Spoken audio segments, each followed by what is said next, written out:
Buenas tardes, aquí son las 4 de la tarde, en pleno invierno. Tengo la estufa de leña aquí a mi lado a tope y vamos a conectar desde el otro lado del mar. Les voy a compartir pantalla primero, a ver si funciona bien. Entiendo que si no me dicen nada es que lo están viendo bien. O a ti, Juan José, te veo en pantalla. Si me ahí, genial, genial el feedback, gracias. Vale, y le doy a presentación. Vale. El título de la ponencia es el cooperativismo de consumo y un poco explicarlo a través del caso de Som Energia.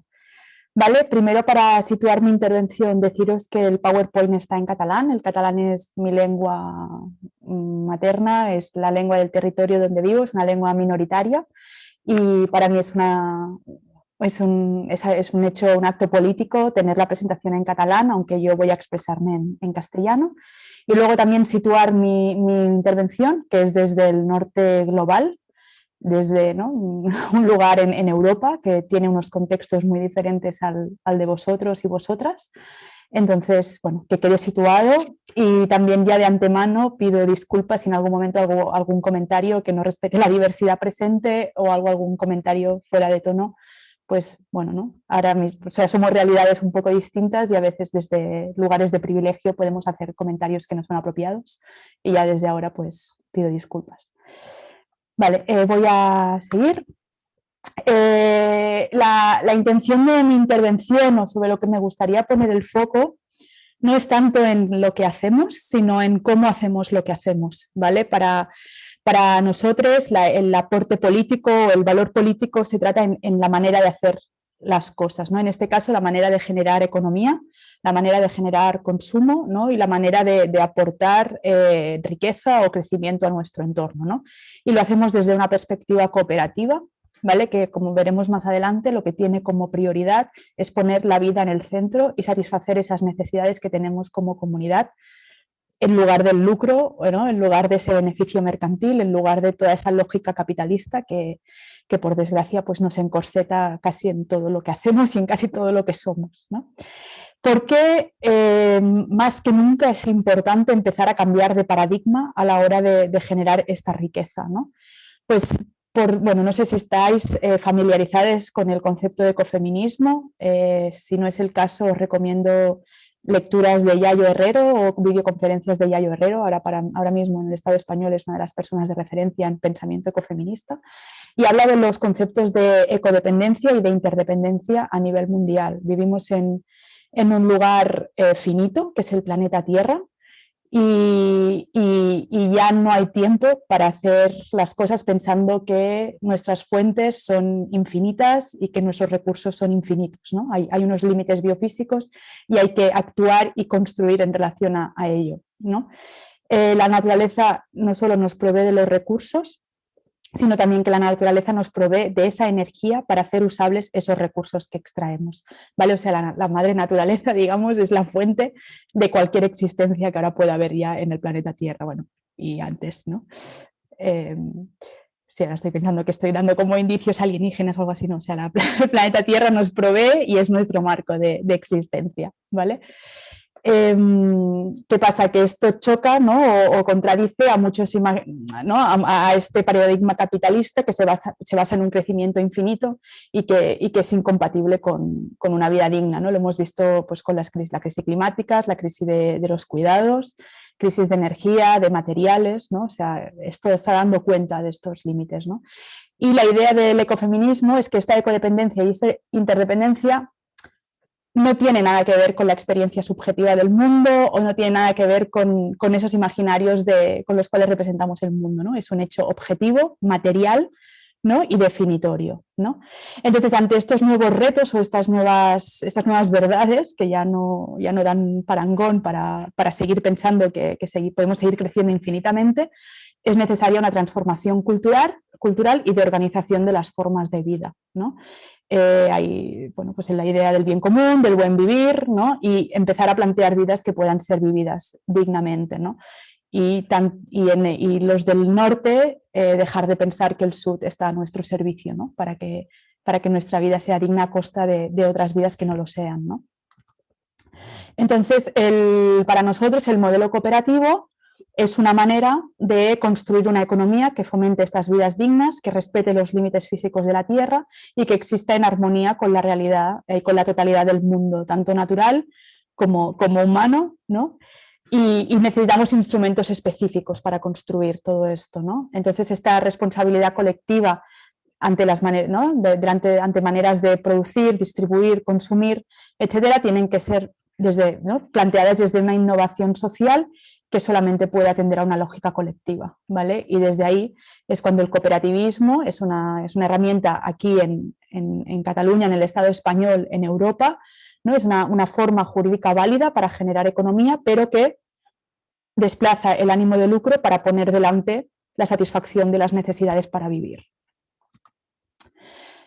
No sé si también, bueno, ahora os voy a explicar un poco, no sé cuál es la experiencia o la trayectoria de la idea del cooperativismo en vuestras realidades, ¿vale?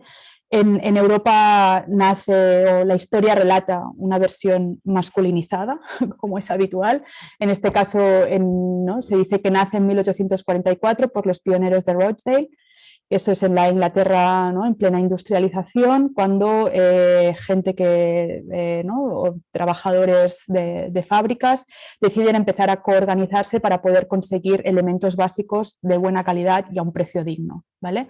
Y ese es el origen, eso es lo que creará luego los valores o los principios de lo que será la Alianza Internacional Cooperativista, ¿vale?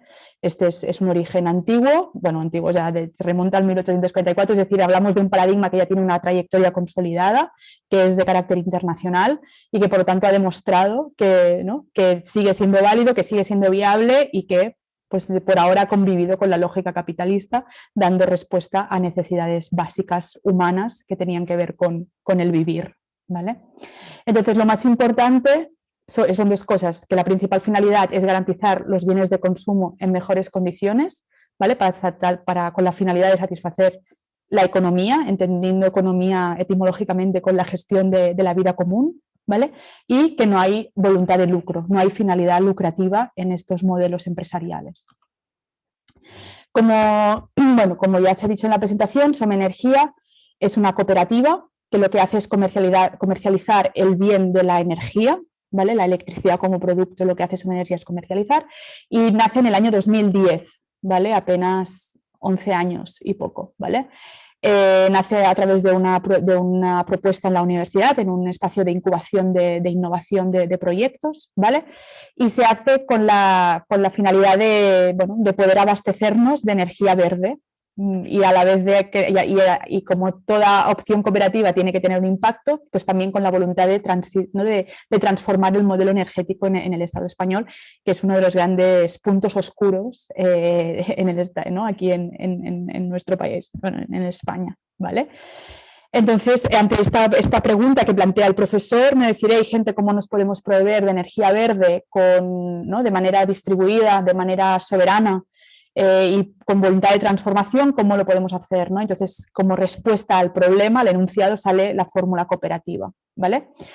Entonces se define como esa cooperativa que construye un modelo energético renovable en manos de la ciudadanía desde la participación y la transparencia.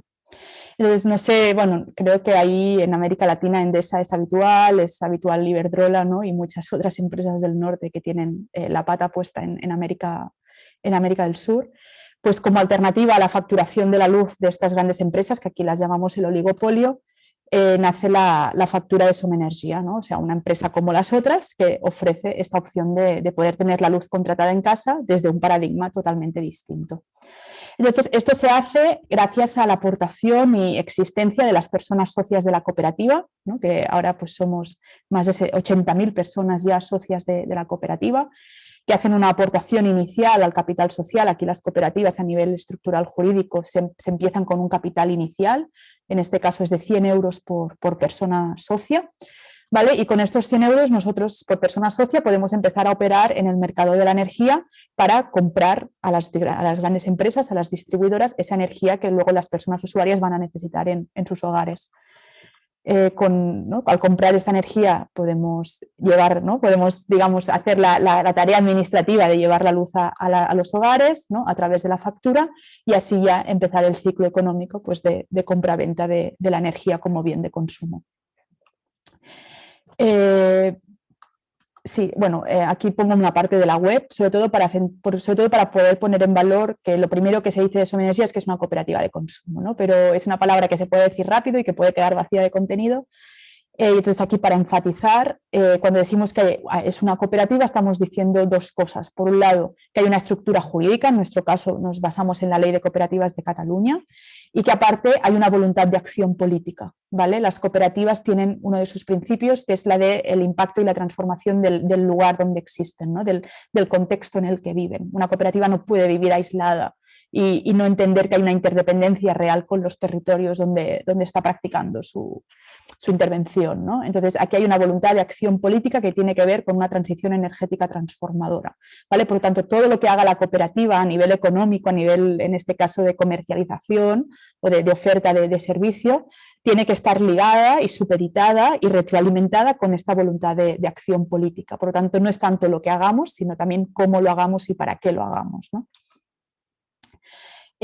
No sé si, bueno, en nuestro caso también se ha desarrollado todo el paradigma de la economía social y solidaria, que es lo que alberga todo este paradigma alternativo al capitalista, ¿vale? Las cooperativas sin ánimo de lucro, la mayoría están bajo este paraguas del paradigma de la economía social y solidaria, ¿vale? Que es un paradigma distinto que ya está muy consolidado, alternativo al de la economía mercantil, ¿vale? Y que, como repito, lo que pone en valor es qué hacemos y cómo lo hacemos, ¿vale? Una cosa muy común dentro de este paradigma de la economía social y solidaria tiene que ver con los organigramas empresariales, ¿vale? Como veis, a diferencia de una empresa mercantil o de lo que todo el mundo de entrada aspira, ¿no? a poder tener o llegar, ¿no? a la vida para sentirse realizado o realizada, tiene que ver con una pirámide, ¿no? y el llegar a lo alto de la pirámide, ¿no? Dentro de la economía social y solidaria, esta pirámide está invertida. Y lo que hay arriba siempre es el colectivo, ¿vale? En las cooperativas, en este caso, es la asamblea general, ¿no? Donde todas las socias y socios, o bien de consumo, porque es una cooperativa de consumo, bien de trabajo, porque es una cooperativa de trabajo, bien agrícola, ¿no? Porque lo que hay es, se mancomunan servicios agrícolas, pues es lo que está arriba de la pirámide, ¿no? De esta asamblea general se deriva una representación política para que sea más operativo el día a día, ¿vale? Imaginaros 80.000 personas tomando todas las decisiones, no sería nada viable, entonces se genera un consejo rector que finalmente delega pues la parte técnica a un equipo técnico que está al servicio de esta voluntad general, ¿no? Normalmente las personas que forman parte de una cooperativa desenvolupan una parte técnica que tiene que ver con un aprendizaje sobre aquello que hacen, ¿no? Os podéis imaginar, el mercado eléctrico requiere de un conocimiento técnico bastante alto, ¿no? Para saber cómo funcionan los mercados, ¿no? Cuántos megavatios hora hay que comprar o no en función de la demanda que tenga la cooperativa, etcétera, etcétera, ¿no? O sea, hay un conocimiento técnico que es alto y una persona que está formando parte de este proyecto desarrolla todo este conocimiento técnico. Hay una parte política que tiene que ver cómo nos relacionamos con el trabajo que hacemos, ¿no? En nuestra cooperativa no hay jefes, no hay jerarquías, no hay ningún tipo de mandato vertical, o sea, hay una, digamos que la autogestión y la corresponsabilidad son los pilares básicos que hacen que la tarea salga, es decir, a mí nadie me controla, yo entro y salgo cuando no hago mi jornada horaria sin que nadie me controle, ¿no? O sea, se basa en una confianza y en una corresponsabilidad que son muy poco habituales, ¿no? en un espacio laboral, ¿no? Y luego finalmente hay una parte humana, ¿no? Que tiene que ver con cómo crecemos y cómo nos vinculamos con las personas, ¿no? Por ejemplo, nosotros en Som Energia tenemos de manera regular un espacio de gestión de conflictos, ¿no? Trabajamos conjuntamente con otra cooperativa que se dedica a la gestión de conflictos y están permanentemente trabajando con nosotras para que las relaciones humanas realmente pues estén en el centro, ¿no? Y cuando tengo un conflicto personal con alguien, pues lo pueda solucionar con ayuda, porque nadie nos ha educado, no hemos crecido siendo hábiles con este tipo de tareas, no somos súper expertas en, ¿no? sentirnos, qué emociones hay, cómo, ¿no? cómo mi movida está replicando en el otro, ¿no? cómo me responsabilizo de mi impacto, etcétera, etcétera, ¿no? Entonces todo esto está en el centro, realmente si seguimos siendo personas también en el espacio laboral, necesitamos también apoyo, ¿no? Y entonces, las personas socias de consumo, en este caso, pueden, mediante la actividad de la cooperativa, estar más informadas de lo que se supone que es el mercado eléctrico, formarse. Las cooperativas también tienen como principio, uno de sus 7 principios es la formación permanente de las socias y de las trabajadoras de la cooperativa. O sea, parte del presupuesto de Som Energia tiene que ver con formar a estas personas socias, ser consumidoras críticas, y que pueden realizar la inquietud de formar parte de un proyecto alternativo, ¿no? De un mundo más sostenible, ¿no? Entonces, digamos que el cooperativismo de consumo también resuelve necesidades, ¿no? A nivel social colectivo. Entonces, ¿qué pasa? Que al ser algo orgánico, ¿no? Es mejor que cualquier producto de marketing. En Som Energia, por ejemplo, no tenemos publicidad, no tenemos comerciales puerta a puerta, no tenemos ningún tipo de propaganda. El proyecto crece boca a boca, ¿no? A través de la buena experiencia, del buen servicio, del crecimiento, de la realización de cada persona consumidora, pues es una semilla que se va replicando. Y os aseguro que no tener departamento de marketing supone un ahorro enorme a nivel económico en la empresa.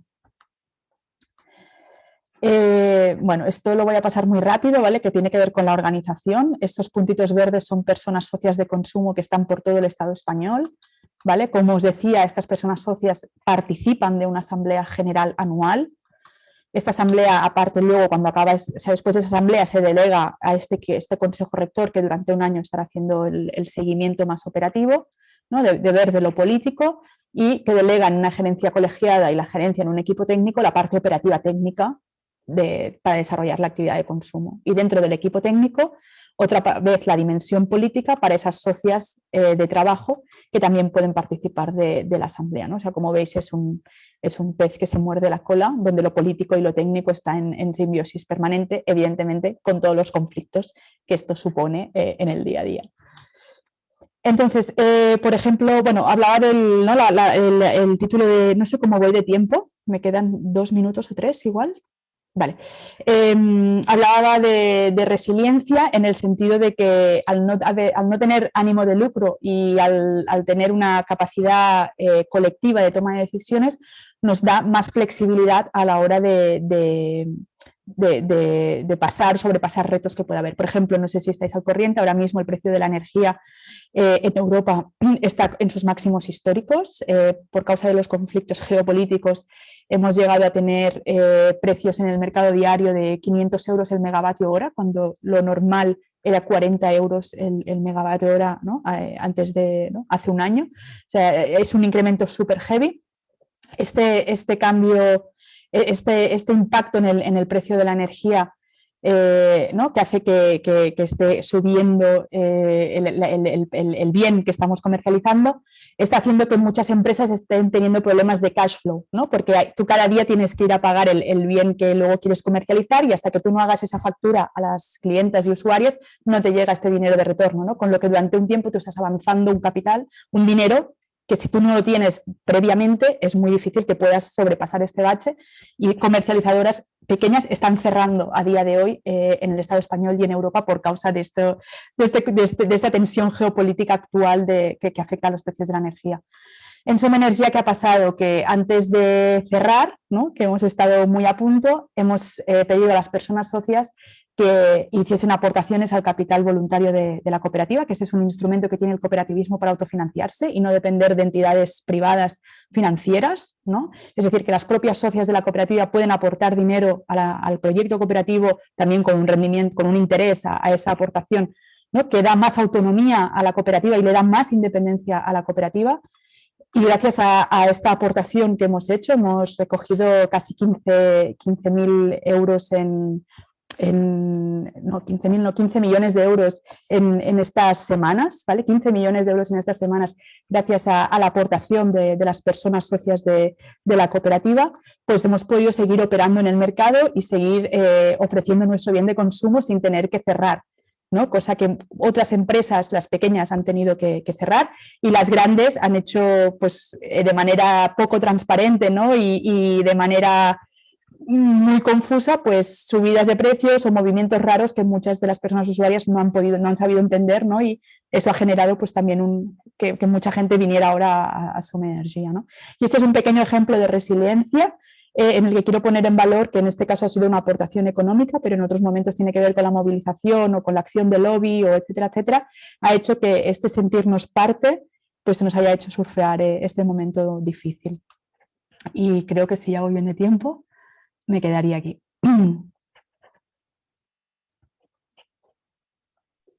Gracias, Yaisa, por tu presentación. Les recordamos a los asistentes que estamos recogiendo las preguntas alrededor de este tema y al final de todas las presentaciones, entonces los invitamos desde ya a escribir en el chat de Zoom y en el de Facebook los comentarios pertinentes.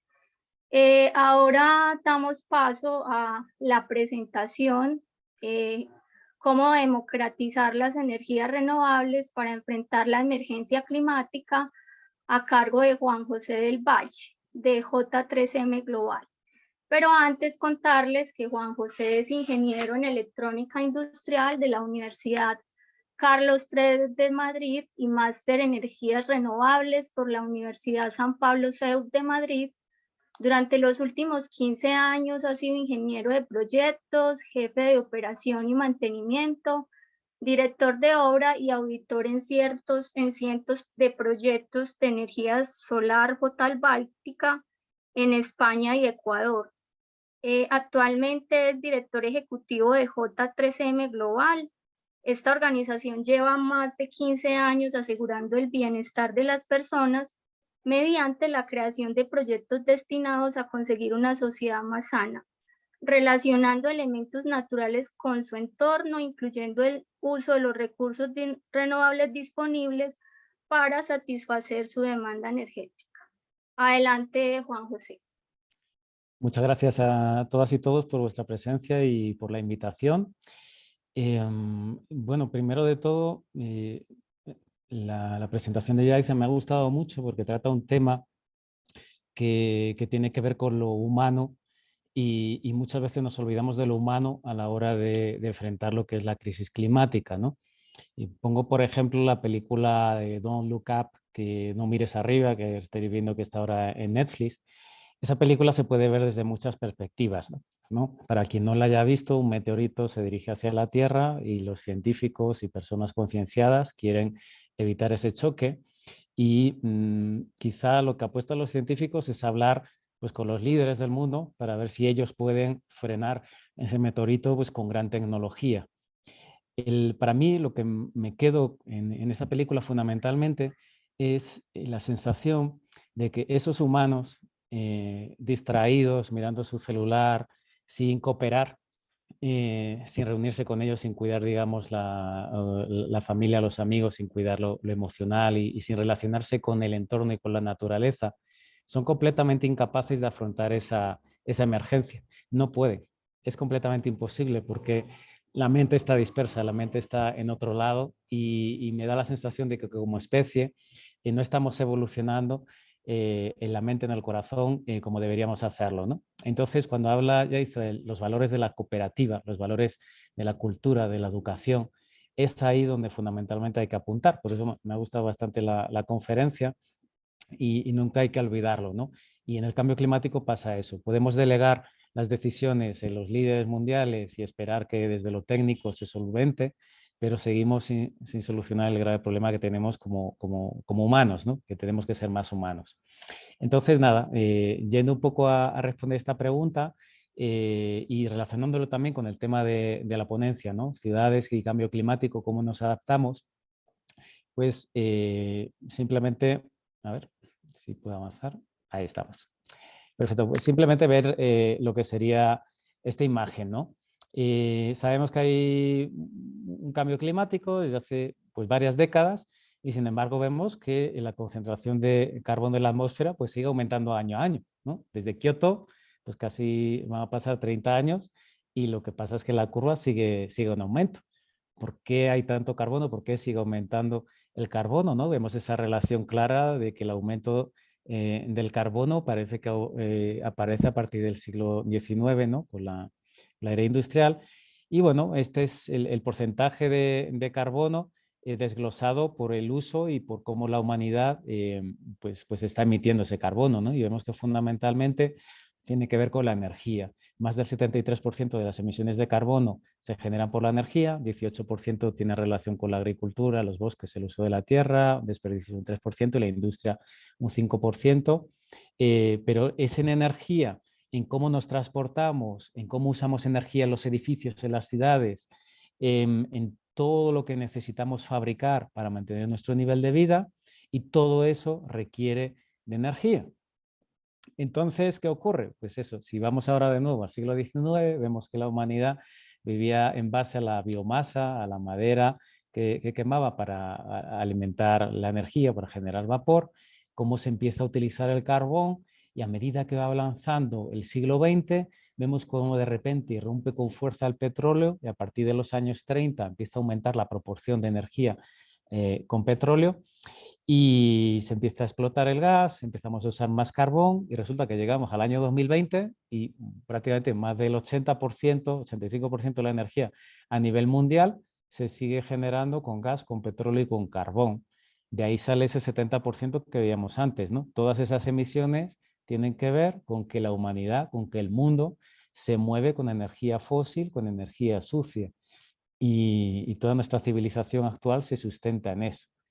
Por tanto, si queremos enfrentar el cambio climático y tuviéramos que tomar, pues como ahora, ¿no? Que tenemos hasta el año 2030 para evitar que la temperatura del planeta se vaya más de los 1,5 grados, deberíamos sustituir rápidamente todo este gas, petróleo y carbón por otro tipo de energía, una energía limpia que no emita carbono a la atmósfera, ¿no? Y por supuesto hay que hacer muchas más cosas, ¿no? Pero en realidad hay que atacar ese 70% de forma urgente, ¿no? Y ese es el gran reto, ¿no? Un cambio drástico y masivo y acelerado para el cual pues tenemos muy poco tiempo, ¿no? Entonces, bueno, esta imagen es interesante porque también tiene que ver con el tema de las desigualdades a nivel mundial, ¿no? Con qué responsabilidad tiene cada uno en función de dónde viva, ¿no? Pues aquí vemos los principales emisores de carbono a nivel global, ¿no? China, Estados Unidos, India, Rusia, Japón. Serían los principales emisores en global. Pero aquí igual lanzo una cuestión, ¿no? Antes las fábricas estaban donde en Europa, en Estados Unidos, antes había una fabricación más local quizá, y hubo un proceso pues, de deslocalización en el cual todas esas fábricas salen de esa redistribución y acaban buena parte en Asia, en China. Pero realmente cuando vemos que China genera mucho carbono, en realidad ese carbono, ¿por qué lo genera? Porque está fabricando lo que consume el resto del mundo. Esta es una pregunta interesante, ¿no? Entonces, porque hablamos muchas veces de la responsabilidad, pero evidentemente en un mundo global como el actual, no es que hubiera un culpable visto en emisiones globales, ¿no? Pero vamos ahora a esta otra imagen que me parece muy potente también, que sería, bueno, y ahora vamos a desglosar esas emisiones por habitante, porque entonces así veremos cómo el estilo de vida influye, cómo nuestro estilo de vida en las ciudades o en los lugares que habitamos influye en la cantidad de carbono que emitimos, ¿no?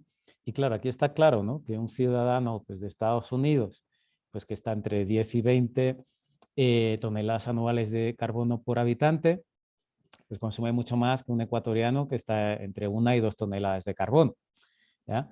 Por tanto, el estilo de vida de ciertas personas y de ciertas culturas es muy, muy agresivo con el ambiente y muy, muy responsable del cambio climático. Entonces ahí podríamos hacernos otra pregunta, ¿no? Primero de todo, ok, que los que están en rojo, que vivan países en rojo, por favor que se replanteen su estilo de vida y piensen realmente qué responsabilidad tienen sobre esto, ¿no? Y que cuando les digan pues a mis paisanos españoles que por favor que reduzcan pues el consumo de carne o que reduzcan los vuelos de avión, porque se ha convertido en algo muy cultural el irte el fin de semana a Italia, el irte el fin de semana a Londres en avión y echar un montón de toneladas de CO2 a la atmósfera, pues que se planteen que, por ejemplo, aquí en Ecuador, pues no hacemos eso, no estamos tirando tanto carbono a la atmósfera, ¿no? Entonces, que no es un sacrificio que hagan eso, porque aquí podemos vivir con eso y tampoco nos va mal, ¿no? Y así todo el mundo, ¿no? De replantearnos cómo consumimos la energía y los recursos. Y ahora lanzo igual una pregunta pues para los que estamos en Ecuador de, ¿y las aspiraciones que nosotros tenemos de la vida que queremos vivir? no podemos vivir ni como los estadounidenses ni como los europeos porque vemos que es insostenible esa forma de vida. Por tanto, tendremos que vivir de otra forma. Por tanto, ya quizá no todo el mundo tiene que tener un carro, no todo el mundo tiene que hacer tantos viajes o consumir tanto carbono para vivir. Entonces, tenemos que crear nuestra propia forma de vivir y tenemos que mirarnos a nosotros mismos y decir, oye, pues realmente en lo que tenemos alrededor, en la ruralidad, que consume tan poca energía y dilapida tan pocos recursos, quizás sea el ejemplo que tenemos que seguir y no seguir mirando al norte como si ese fuera nuestro ejemplo, ¿no? Y aquí vemos el tema ya de adaptación, ¿no?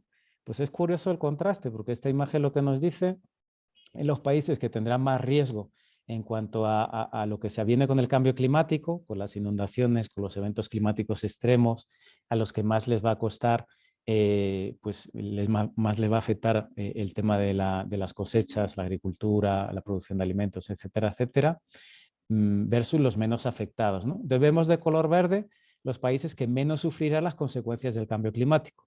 ¿Por qué? Porque como son ricos, pues claro, sus infraestructuras están preparadas para aguantar, tienen riqueza suficiente para que si viene una inundación rápidamente reconstruyen. En cambio vemos los países más vulnerables, los que no van a tener recursos, los que el río se desborda y no van a tener recursos como para reconstruir, no tienen recursos para construir diques, no tienen muchos recursos para adaptarse a lo que se viene, ¿no? Entonces, esto pues también es importante, ¿no? Porque en efecto, en adaptación, que es el título, digamos, de las conferencias de hoy, tiene mucho que ver también con los recursos. Entonces, es obvio que si los países más pobres no tienen recursos económicos para adaptarse y para construir las infraestructuras y la resiliencia que requieren, los países ricos tienen que aportar. Y no tienen que aportar con una palmadita en la espalda diciendo os apoyamos y ojalá pudiéramos vivir como vosotros con pocos recursos. Tienen que aportar, a mi juicio, con dinero, con capital, con recursos, pero de verdad, ¿no? Y en ese sentido no fluye el capital desde los países ricos hasta los países en desarrollo. Y yo veo eso con un poco de tristeza igual, como desde la Unión Europea le mandan miles y miles y miles de millones a España por el tema de, bueno, recuperarse del tema de la crisis del COVID. Y España tiene ahora capacidad económica como para hacer una transformación increíble en el tema de renovables e incluso dar subvenciones a la gente para que rehabilite los edificios a nivel energético y un montón de cosas más. ¿Y por qué no llega ni 100 millones de dólares a Ecuador, ni 100 millones de dólares a países de África? Es decir, no está habiendo una redistribución de la riqueza y eso provoca pues, lo que es una injusticia a nivel climático, ¿no? Entonces esto es importante también pues eso, a la hora de hacernos preguntas, ¿no? Y básicamente, pues eso, ¿qué medidas podemos tomar frente al cambio climático?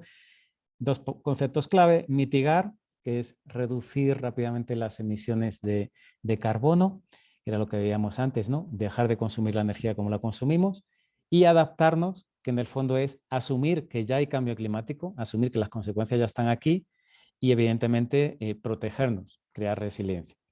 Entonces tenemos que hacer las dos cosas en paralelo y yo voy a hablar más de mitigación, porque todavía tengo la esperanza de que nos adaptemos, bueno, a vivir en un planeta con 1,5 grados más de lo que debería ser. Ojalá nos quedemos solo ahí, pero desafortunadamente, como veíamos en la curva inicial, siguen aumentando las emisiones año a año. No estamos solucionando el tema de mitigación. Si lo estuviéramos solucionando, esa curva pues realmente se mantendría relativamente estable. Y es porque seguimos cada año emitiendo carbono a la atmósfera. Por tanto, la lucha que yo desarrollo dentro de la compañía ecuatoriana que lidero, pues es dejar bajo tierra las energías fósiles, ¿no? Y creo que eso nos llevará a que entonces el planeta no se caliente más allá de 1,5, más allá de 2,5, más allá de hasta 4 grados que se plantea a final de siglo, porque entonces la adaptación tendría que ser mucho más grande, ¿no? Y no haber recursos económicos suficientes para una adaptación de más allá de 2,5 grados. Entonces, para mí es prioritario en mi día a día el mantener la temperatura del planeta por debajo de los 1,5 y eso implica en los próximos 8 años hacer una transición energética gigantesca, ¿no?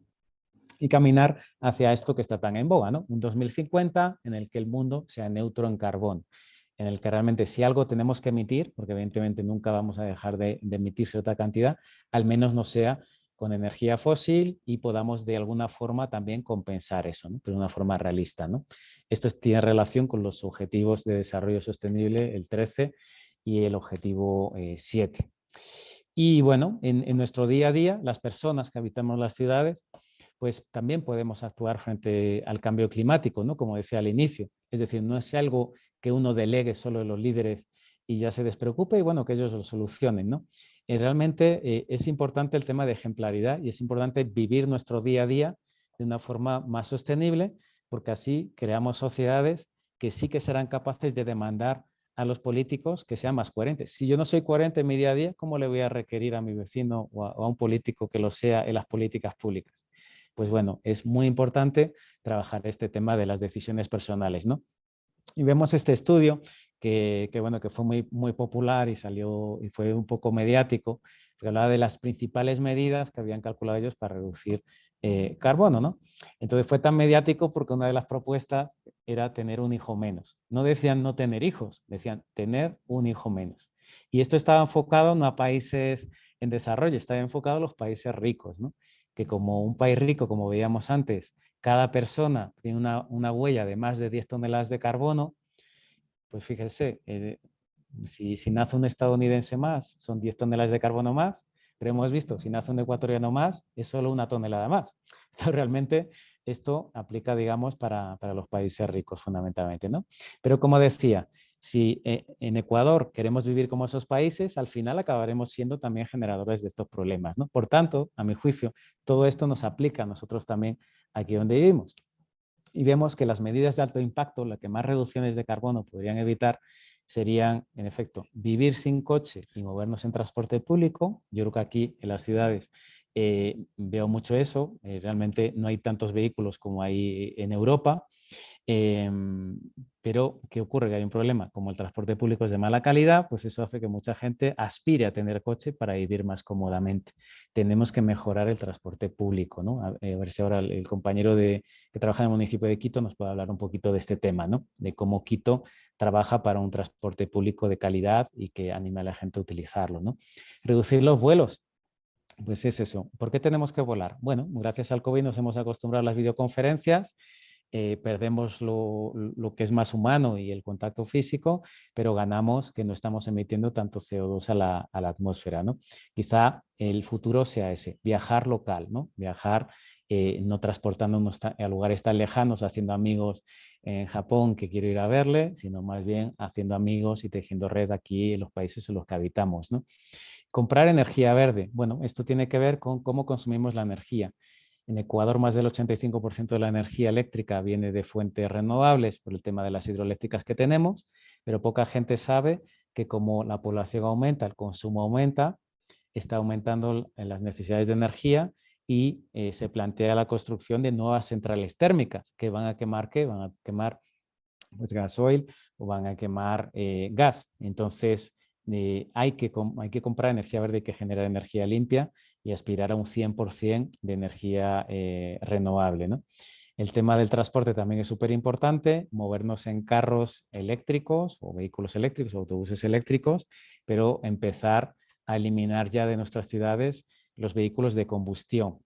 Y luego lo de la dieta basada en verduras, que llama mucho la atención a la gente, y que yo lo sustituiría quizá por reducir el consumo de carne, ¿no? Entonces, bueno, aquí hay un ejemplo también de, en efecto, de cómo comer un filete de vaca, pues es casi 9 veces más contaminante que comer el mismo filete de pollo, ¿ya?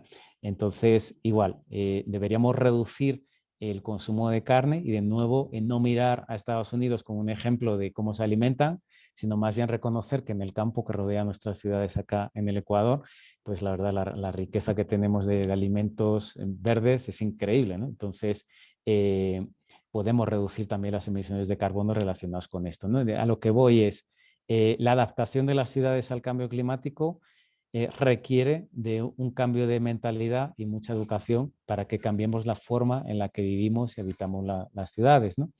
Y entonces, bueno, cuando yo pongo esta imagen que es de Quito, pues a mí pues me saltan preguntas, ¿no? Y una de ellas es, ¿de dónde viene la energía que requiere Quito ¿De dónde viene ese 70% de energía que necesitamos para movilizarnos y para producir y para cocinar y para tener agua caliente, etcétera, etcétera, ¿no? Pues yo por aquí no veo por ningún lado ningún panel solar, no veo por ningún lado ningún generador de energía limpia, no veo ninguna hidroeléctrica aquí. ¿Dónde están? Las hidroeléctricas están a cientos de kilómetros de las ciudades, están en lo rural. Y desde allí transportamos la energía, la electricidad, bueno, construyendo grandes líneas eléctricas hasta llevar energía a las ciudades. Es decir, hemos desconectado las ciudades de las fuentes de energía. Y como no lo vemos, porque las ciudades no saben, enchufamos un aparato y no sabemos ni dónde viene esa electricidad, pues poca gente se lo pregunta, más que los que nos dedicamos a este tema, ¿no? Soma Energía, a ser cooperativa, a sus casi 100.000 cooperativistas, todos tienen absolutamente claro ya dónde viene la energía, porque han hecho un trabajo de educación energética impresionante. En cambio aquí, pues solo pagamos la factura eléctrica de Quito y nadie se pregunta de dónde viene esa energía, ¿no? En lo rural sí que lo notan, porque cuando les construyen una hidroeléctrica cerca, sí saben de dónde viene la energía que requieren las ciudades, ¿no?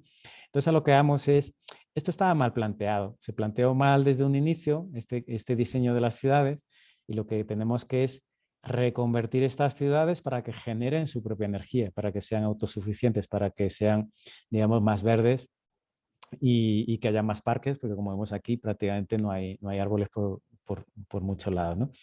Entonces, eso nos lleva un poco también a hacernos estas preguntas, ¿no? Si en efecto queremos combatir cambio climático, pues una de las cuestiones que hay que resolver es, ¿y queremos que las ciudades se sigan alimentando de lugares lejanos? O más bien, como vemos aquí, ¿no? Este es el modelo que se está implantando en España, que es el de gran generación.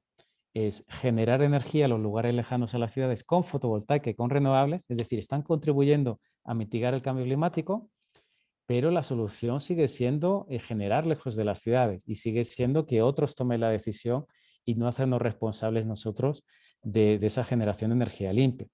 Esta es una de las estrategias para luchar contra el cambio climático y hay mucha gente que la defiende, ¿ya?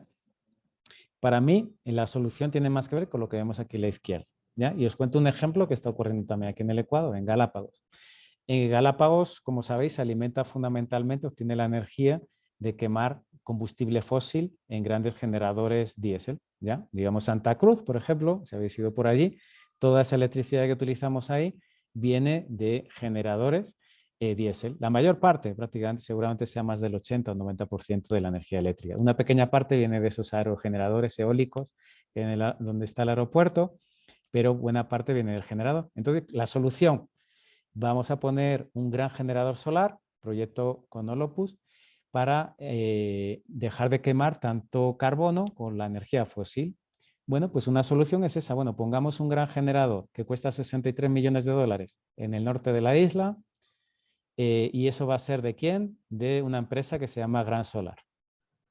Y esa empresa, que está participada por una multinacional también extranjera, van a ser los propietarios de esa central y le van a vender energía ¿a quién? A la empresa eléctrica o al Estado ecuatoriano y a su vez la van a vender a las personas que habitan la isla. Bueno, es que tecnológicamente es una de las soluciones, es que realmente reducen huella de carbono, es que realmente sí contribuyen a evitar 16.000 toneladas de CO2 al ambiente. Pero claro, yo os pregunto, ¿y no sería mejor lo que vemos en la izquierda? ¿No sería mejor con esos mismos 63 millones de dólares poner 7.875 generadores fotovoltaicos de 3 kilovatios de potencia en cada casa para que la energía esté redistribuida, para que no haya que construir tantas infraestructuras, para que la riqueza se reparta del ahorro energético entre mucha gente y para que microempresas pequeñas mantengan estos sistemas y todo quede en economía local? Pues ahí es cuando respondo un poco al tema de esto, ¿no? ¿Cómo se adaptarían las ciudades al cambio climático? Pues a mi juicio es con la imagen de la izquierda. Porque en la imagen de la izquierda, cuando uno genera su propia energía y se conecta de nuevo con el sol y con las fuentes de lo que uno consume, te cambia la conciencia. Cuando seguimos alimentando a ese ser humano que no sabe de dónde vienen sus alimentos y no sabe de dónde viene su energía, no transformamos culturalmente la sociedad, no la educamos. Por tanto, para mí, democratizar la energía es el futuro que deberíamos abordar. Y esto que puede parecer una utopía, pues tampoco lo es tanto. Si nos vamos a Australia, vemos 2 millones de sistemas fotovoltaicos instalados en los últimos años. energía distribuida. Más del 20% de las casas australianas tienen sus techos solares, generan su propia electricidad. Y en Alemania, evidentemente, pues hay más de 2 millones de sistemas. En California se ha obligado a poner paneles solares en las casas nuevas. Es decir, hay políticas públicas que permiten acelerar esos cambios culturales y que la gente genere su propia energía. Entonces, el tema de centralizar, para mí, es dar la batalla por perdida y el pensar que la gente no puede cambiar. Y mejor que lo ponga una gran empresa y delegarlo todo en el gobierno, y que la gente, los consumidores, no hagan su parte, ¿no? Entonces, bueno, esto es súper importante, ¿no? Y bueno, relaciono esto con un estudio que hizo, si no recuerdo mal, la Universidad de Stanford, que hizo un análisis pues, en California de cómo fue la implantación de paneles solares, ¿no? Entonces, ¿qué ocurría? Que en el año 2005 había muy pocas familias que lo ponían y normalmente eran las familias concienciadas, las que tenían mayor conciencia ambiental, pero ocurría una cosa, cada vez que una familia ponía un panel solar, sus vecinos alrededor se daban cuenta y entonces les contagiaba esa, ese ansia de ellos también tener paneles solares, ¿no? De que como alrededor tuyo empezaban a florecer, uno aspiraba a tener también esa vida ecológica. Si no había paneles solares a tu alrededor, si esa energía se generaba lejos, nunca se genera el efecto contagio porque no lo vemos, porque es invisible. Lo que necesitamos es introducir en las ciudades ejemplos que nos permitan dar esos pasos, ¿no? Entonces, finalmente, cada vez que había un sistema solar nuevo en el barrio, se incrementaba cerca del 8% la probabilidad de que los vecinos se pusieran paneles solares, ¿no? Entonces, bueno, estadísticamente se demostró que somos seres sociales, que los humanos nos movemos si vemos que a nuestro alrededor la gente también se mueve, ¿no?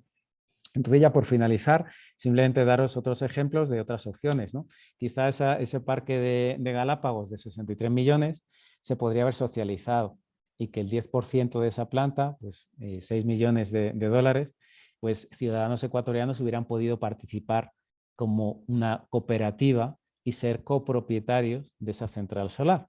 Quizá los ciudadanos de Quito quieran apoyar a Galápagos, entonces poner $1.000, ¿no? Entonces, hay modelos en España, como adelantaba Yaiza, en el cual estos 100.000 cooperativistas de Soma Energía son propietarios de centrales fotovoltaicas, que igual no están en sus techos, pero están en lugares comunes.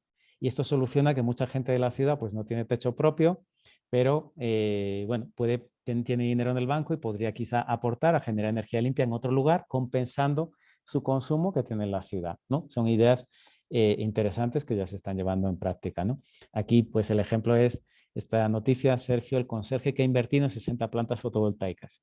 Sergio prácticamente cada 3 meses metía 100 euros para comprar un trocito de una planta fotovoltaica y aportar su granito de arena para combatir el cambio climático. Y esa planta fotovoltaica vendía la energía y le ingresaban a Sergio ese dinero en su cuenta. Entonces, en vez de tenerlo metido en el banco, en un depósito, en un fondo, él invertía en generar energía limpia. Bueno, pues esto es lo que se llama democratizar también las inversiones sostenibles, ¿no? Actualmente la gente cuando ahorra lo mete en el banco y tiene poco margen para que ese dinero acabe siendo invertido en renovables o en mitigar el cambio climático. Bueno, lo tenemos claro, ¿no? Cuando hay líneas verdes aquí en los bancos, ¿a quién prestan esas líneas verdes? ¿Lo habéis preguntado alguna vez? ¿Qué efecto tiene este tema de las finanzas, la aceleración de la lucha contra el cambio climático? Pues es súper importante, porque si hay gente que quiere construir plantas fotovoltaicas pues en el techo de su fábrica y el banco no le da el dinero, pues entonces no puede hacerlo. Si en cambio juntamos gente que le ayuden a esa fábrica a tener paneles solares porque le financian, entonces sí que podría hacerlo. Lo ideal sería que fuera el banco, pero como os había dicho, el dinero no fluye de Europa a Ecuador como para que los bancos ecuatorianos presten a la gente, o si fluye ese dinero, fluye, pero solo para grandes megaproyectos y no para proyectos pequeños, ¿no? Entonces, el tema de que sea la presión ciudadana la que dé ejemplo de que nosotros mismos con nuestros ahorros podríamos financiar este tipo de acciones es también muy importante, ¿no? Y bueno, estos son más ejemplos que hay en España también de compra colectiva de instalaciones, ¿no? En España montamos una campaña en la cual logramos que 100 familias, que igual pues una instalación solar fotovoltaica para cada una era muy cara y no tenían esos ahorros, y porque costaba 6.785 euros en aquel momento, si juntábamos a 100 familias podíamos comprar los equipos en común y así abaratar costes, porque cuando haces una compra a gran escala, pues ahorras costos. Pues eso se trasladaba a las personas y son valores de nuevo cooperativos. Si uno solo no puede, si nos juntamos 100, ahorramos un 30% en la instalación, ¿no? Pues eso también podríamos aspirar a hacer aquí en el Ecuador, ¿no? Y para las ciudades, en efecto, si hay dificultades para poner paneles, porque en efecto en los techos hay poco espacio y en un edificio pues vive mucha gente, pues se generó el concepto en Europa de las comunidades energéticas, que al final tienen que ver con, bueno, podemos agrupar a familias que viven en el mismo edificio. Si nos vamos aquí a la Carolina, en Quito, y hay un edificio y viven 20 familias, y si convencemos a 10 familias para que cada una ponga $500 y en el techo del edificio se ponen paneles solares y luego se reparte esa energía generada para descontarles en la factura de la luz a las 10 familias que han invertido.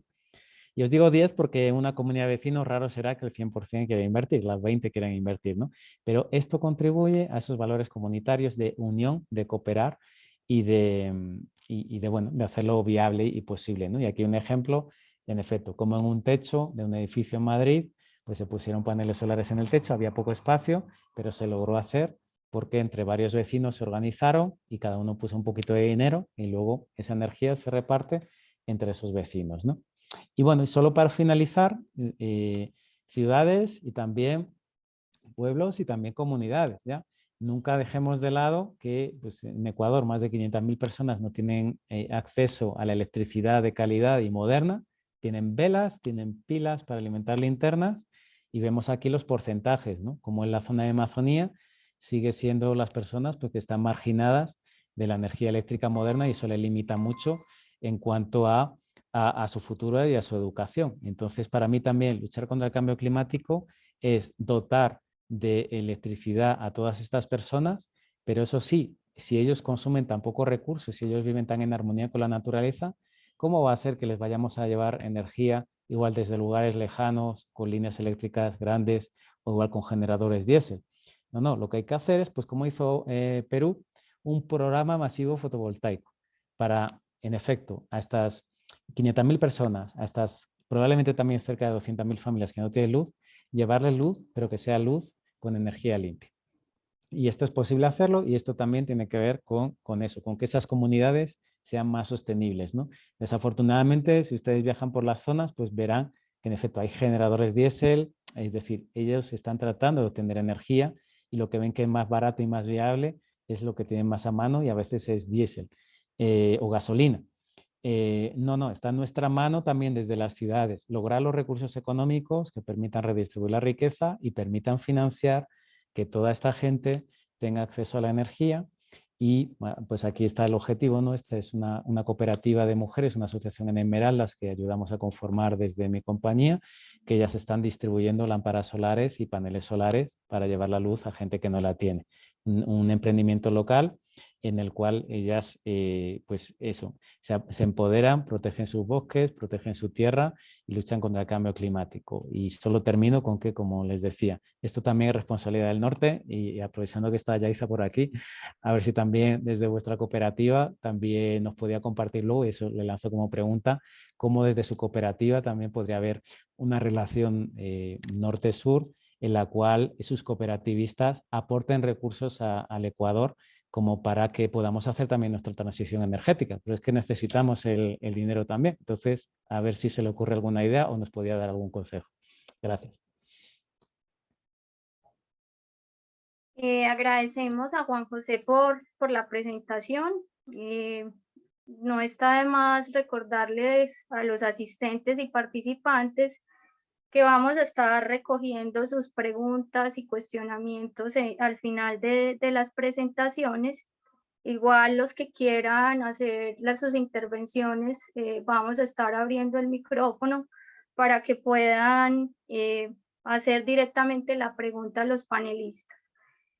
Ahora pues vamos a darle continuidad a la presentación denominada Herramientas de la iniciativa City Adapts.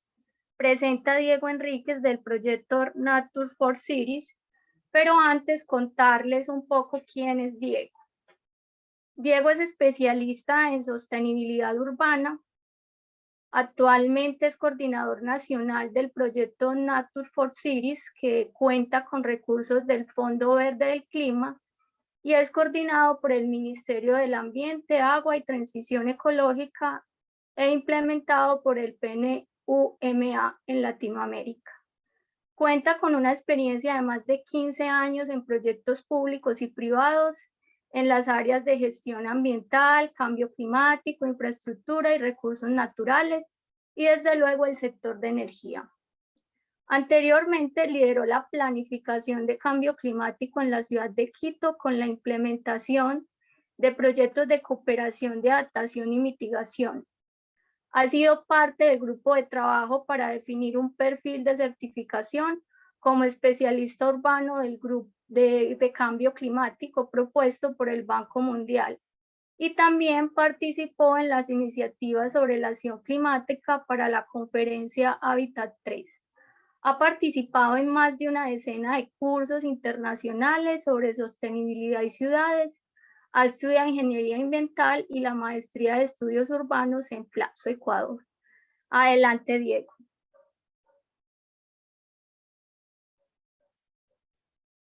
Tenemos un problema técnico con Diego, entonces se va a conectar por teléfono para comenzar con su presentación. Vamos a tomar un segundito para solucionar este tema técnico.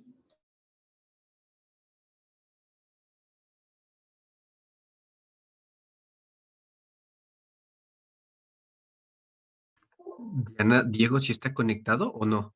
¿O no pudo ingresar? Sí, ya está conectado. ¿Cuál es el nombre? ¿Diego Albuja o Enríquez? Diego Enríquez. Ok. Ya, buenas.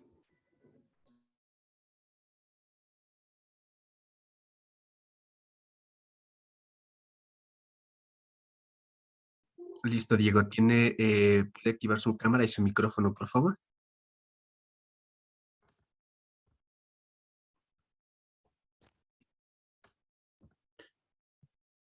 Hola, un buen día con todos. Muchas gracias. Disculpas por esta fase en este momento. Gracias por la invitación. Estuve escuchando las presentaciones anteriores y me parecen interesantes los enfoques desde diferentes perspectivas, ¿no? Desde esta perspectiva un poco más cercana a la mitigación, un poco más cercana al tema comunitario, colectivo. Y creo que es importante balancear esto con experiencias que puedan venir también desde otras líneas, como el de las ciudades, como el tema público o el tema de cooperación. Voy a compartir la presentación y voy a continuar. Un segundo. Creo que se puede ver bien ahí. Sí.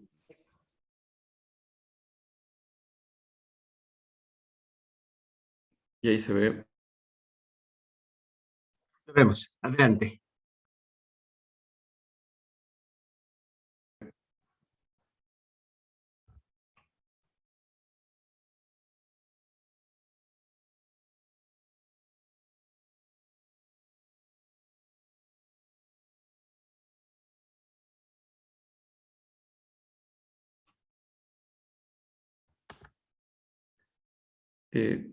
¿Se escucha bien? ¿Sí? Ya te escuchamos. Disculpas con esto. Esta plataforma no es tan amigable para mí. Bueno, les comento y gracias por la invitación y también por haber cambiado el orden de la presentación. Estuvo un poco complicada la mañana. Como les decía, esta es una presentación sobre un proyecto de ciudades que se maneja a nivel regional. Es un proyecto que aquí en el Ecuador lo coordina el Ministerio del Ambiente, Agua y Transición Ecológica, pero cuenta con recursos del Fondo Verde del Clima. Es un proyecto en una modalidad preparatoria, tiene esta denominación de readiness y está enfocado mucho en las capacidades de las ciudades y en poder identificar nuevas opciones de financiamiento para lo que se propone. Está más enfocado en cuestiones de adaptación, resiliencia y en este concepto basadas en la naturaleza. y en Latinoamérica es implementado por el Programa de Naciones Unidas para el Medio Ambiente. Entonces, esto es un poco el contexto inicial del programa. Está ejecutándose actualmente en 4 países, en República Dominicana, Honduras, Ecuador y Cuba.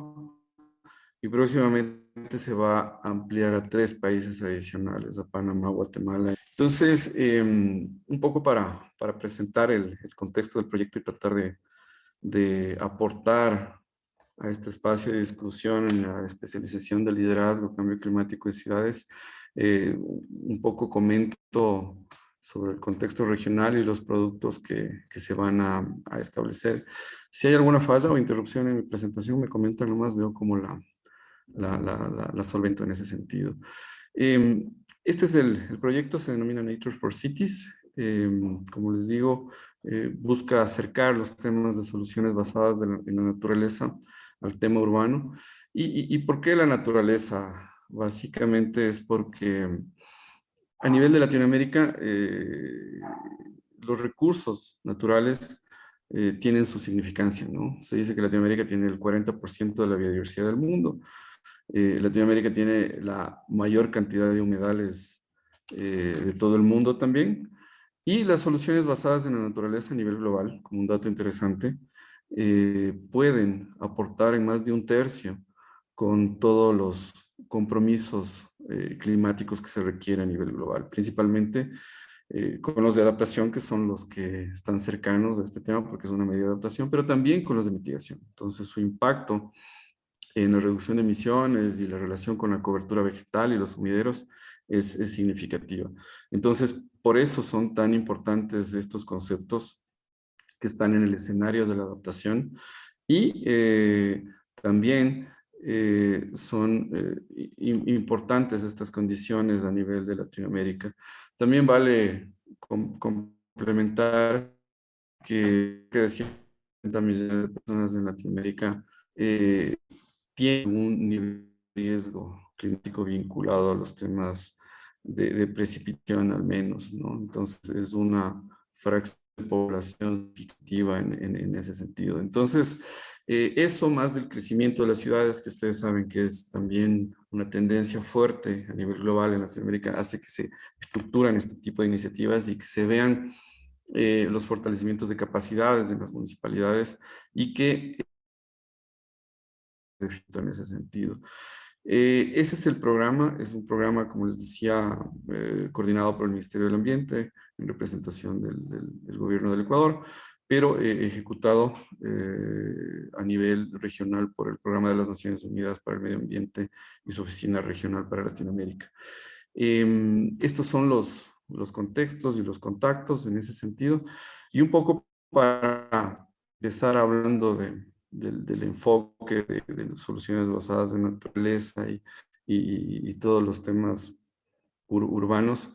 Estos son algunos de los temas que se están promoviendo así de forma general e ilustrativa para que, por un lado, la naturaleza pueda tener un acercamiento hacia las ciudades y los ciclos de la naturaleza puedan tener acercamiento hacia las dinámicas de las ciudades y por otro lado la ciudad pueda tener un equilibrio con la naturaleza, ¿no? Entonces, el suelo, el agua, el aire, la cobertura vegetal juegan un papel muy importante y que en los últimos años, en las dinámicas de crecimiento, se ha ido relegando. Lo que también propone el proyecto es que el tema de la naturaleza esté en el centro de la gestión a nivel urbano, que esté potenciando estas capacidades, como les decía, y que sea un nivel de atención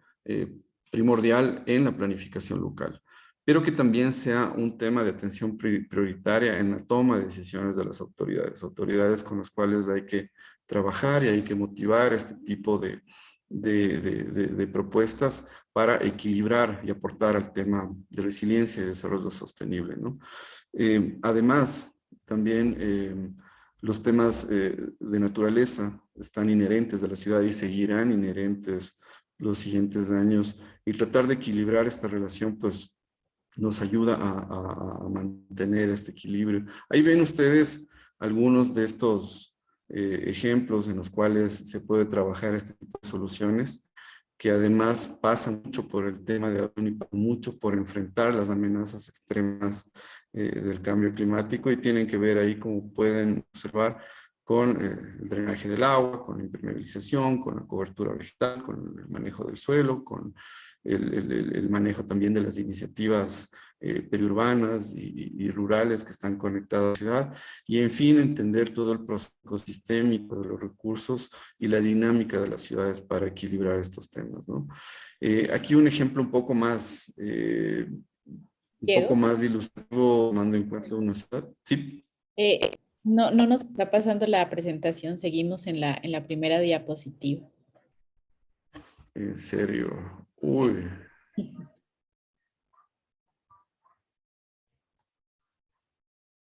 Y ahí no está pasando. No, Voy a reducir y lo voy a ampliar acá. ya, perfecto. Tal vez lo podemos ver ahí. Debe ser alguna falla de la aplicación. Entonces ahí sí me confirman que se puede ver. Sí, perfecto. Perfecto, disculpas. Pensaba que estaba pasando, pero este es el contexto inicial del proyecto, ¿sí? Como les comentaba, estos son los enfoques de soluciones basadas en la naturaleza y de ciudad que comentaba al inicio, los temas de ciertas actividades que se pueden tener.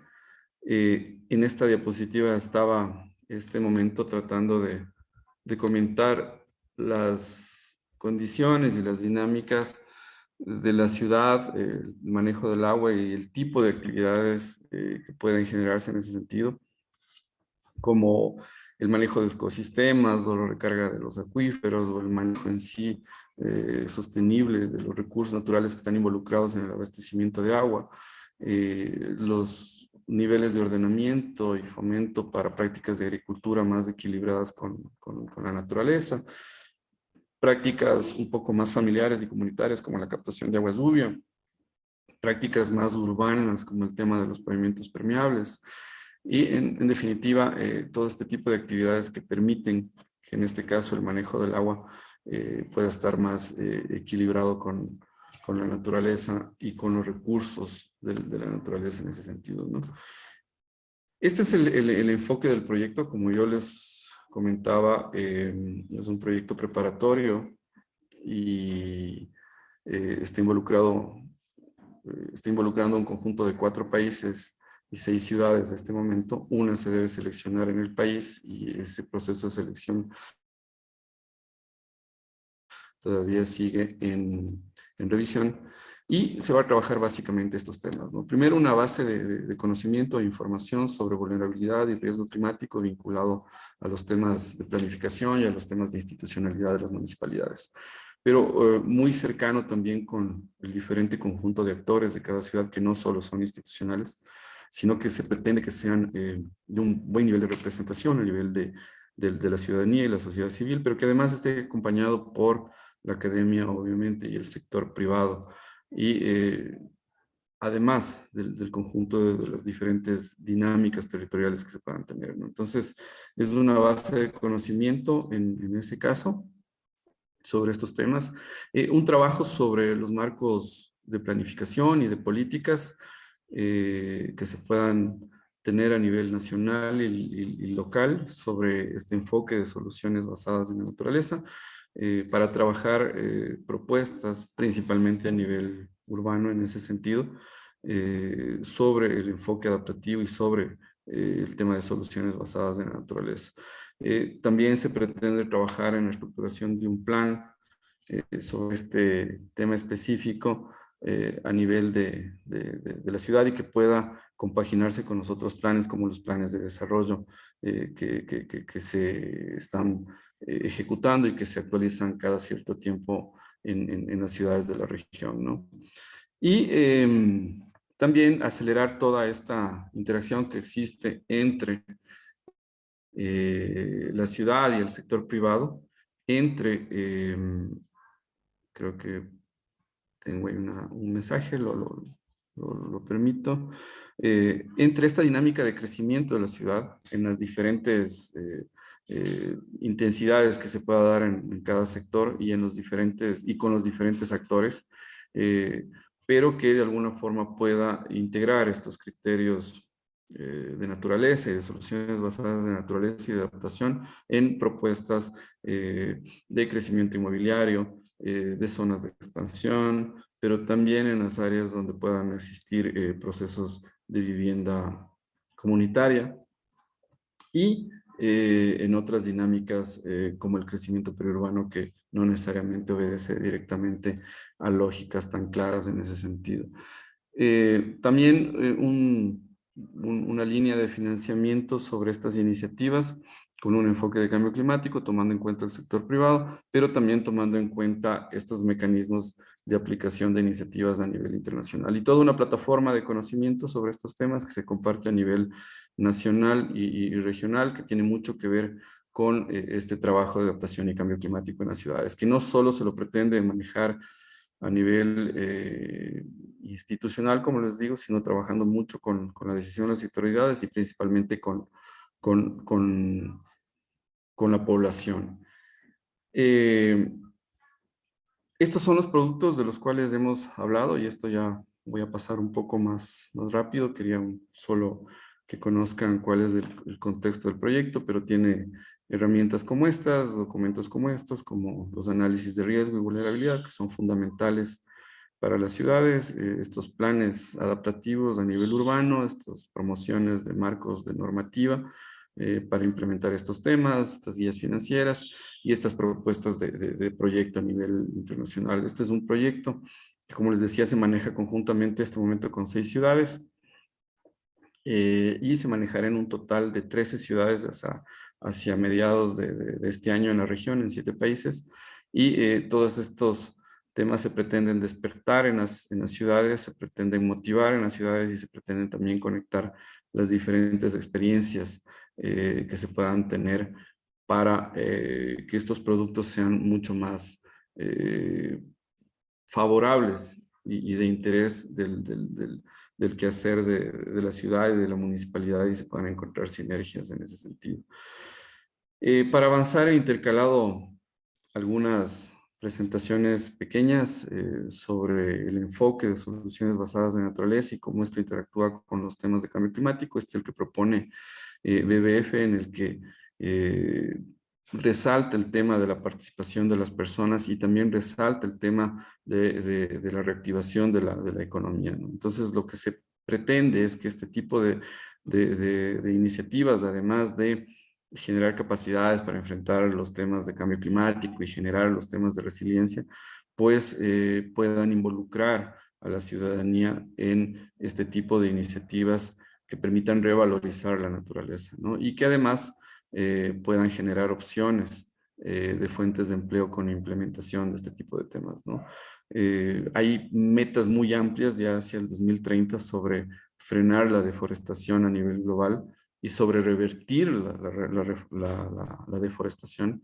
Entonces, el trabajo desde las ciudades y el gran trabajo que se tiene que realizar a nivel global está empatado mucho con estos temas de reactivar lo verde, y esto tiene que ver también mucho con generar fuentes de empleo en ese sentido, ¿no? Entonces, se habla mucho de este crecimiento positivo de la naturaleza, de que podamos frenar y revertir esta deforestación, de que podamos controlar, no de que podamos controlar, de que podamos aumentar nuestras condiciones de recursos naturales disponibles, y eso puede ser un gran enfoque de inversión desde las ciudades y desde las comunidades para, además de cumplir con este objetivo, con todas las asimetrías que existen a nivel global, pues puedan encontrarse oportunidades económicas en ese tema, ¿no? Algunos de los elementos de planificación que están planteados a nivel del país para implementar esta herramienta muy famosa en cambio climático, que es la NDC, ¿sí? Entonces hay algunos lineamientos que se han planteado como medidas macro y como medidas también a nivel operativo, que tienen que ver con los asentamientos humanos y con la adaptación. Entonces tienen temas de política nacional que están, por cierto, también en agenda urbana nacional del Ecuador y que se tratan de desagregar a nivel local, como la validación del suelo seguro, la promoción y dotación de vivienda accesible, asequible, el desarrollo de instrumentos locales de política para la acción climática, como los que estamos conversando, la promoción de estos sistemas públicos de servicios, pero que sean con un enfoque resiliente, y muchas más medidas que pretenden cambiar la dinámica normal de trabajo de las ciudades a nivel público y con los mecanismos tradicionales de financiamiento para optar por este tipo de iniciativas que sean, como digo, más equilibradas en ese sentido, ¿no?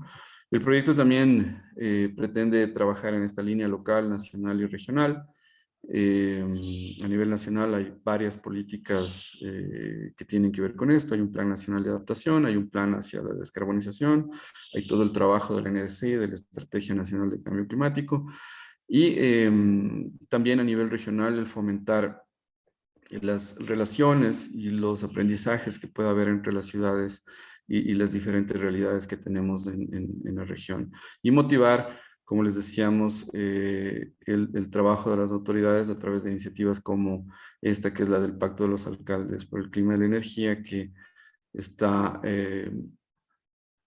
incidiendo para que los alcaldes de la región puedan tener compromisos de cambio climático, pero que esos compromisos puedan estar instrumentados o aterrizados en iniciativas de planificación como estas, que en este caso está muy cercana a los temas de adaptación y naturaleza, pero que tiene que complementarse también con los temas de mitigación, y que todos estos temas puedan estar integrados en las políticas locales y en los planes de desarrollo de las ciudades y de los cantones, en el caso del país, y que puedan, ahora que existe la oportunidad de los planes de uso y gestión del suelo, también incluir a ese nivel de gestión y de planificación con este tipo de criterios que nos permitan trabajar en estas líneas tan importantes para el desarrollo sostenible y resiliente a nivel local, ¿no? Esta es otra presentación y ya voy avanzando. Creo que tengo no sé cuántos minutos, Dianita, unos 5, no sé, para medir. Sí. Sí. Es una presentación reciente de inicio de año, es del Foro Económico Mundial y habla también de soluciones basadas en la naturaleza, habla de las ciudades, motiva este tipo de iniciativas, y aquí lo que está proponiendo es identificar cómo estos temas a nivel de capas en la ciudad, no solo por la representación en mapas, sino por toda esa dinámica que existe entre la sociedad, el ambiente construido y ahora la naturaleza, deben empezar a mantener estas sinergias y deben mantener este tipo de objetivos, ¿no? Entonces, el trabajar sobre estos temas es un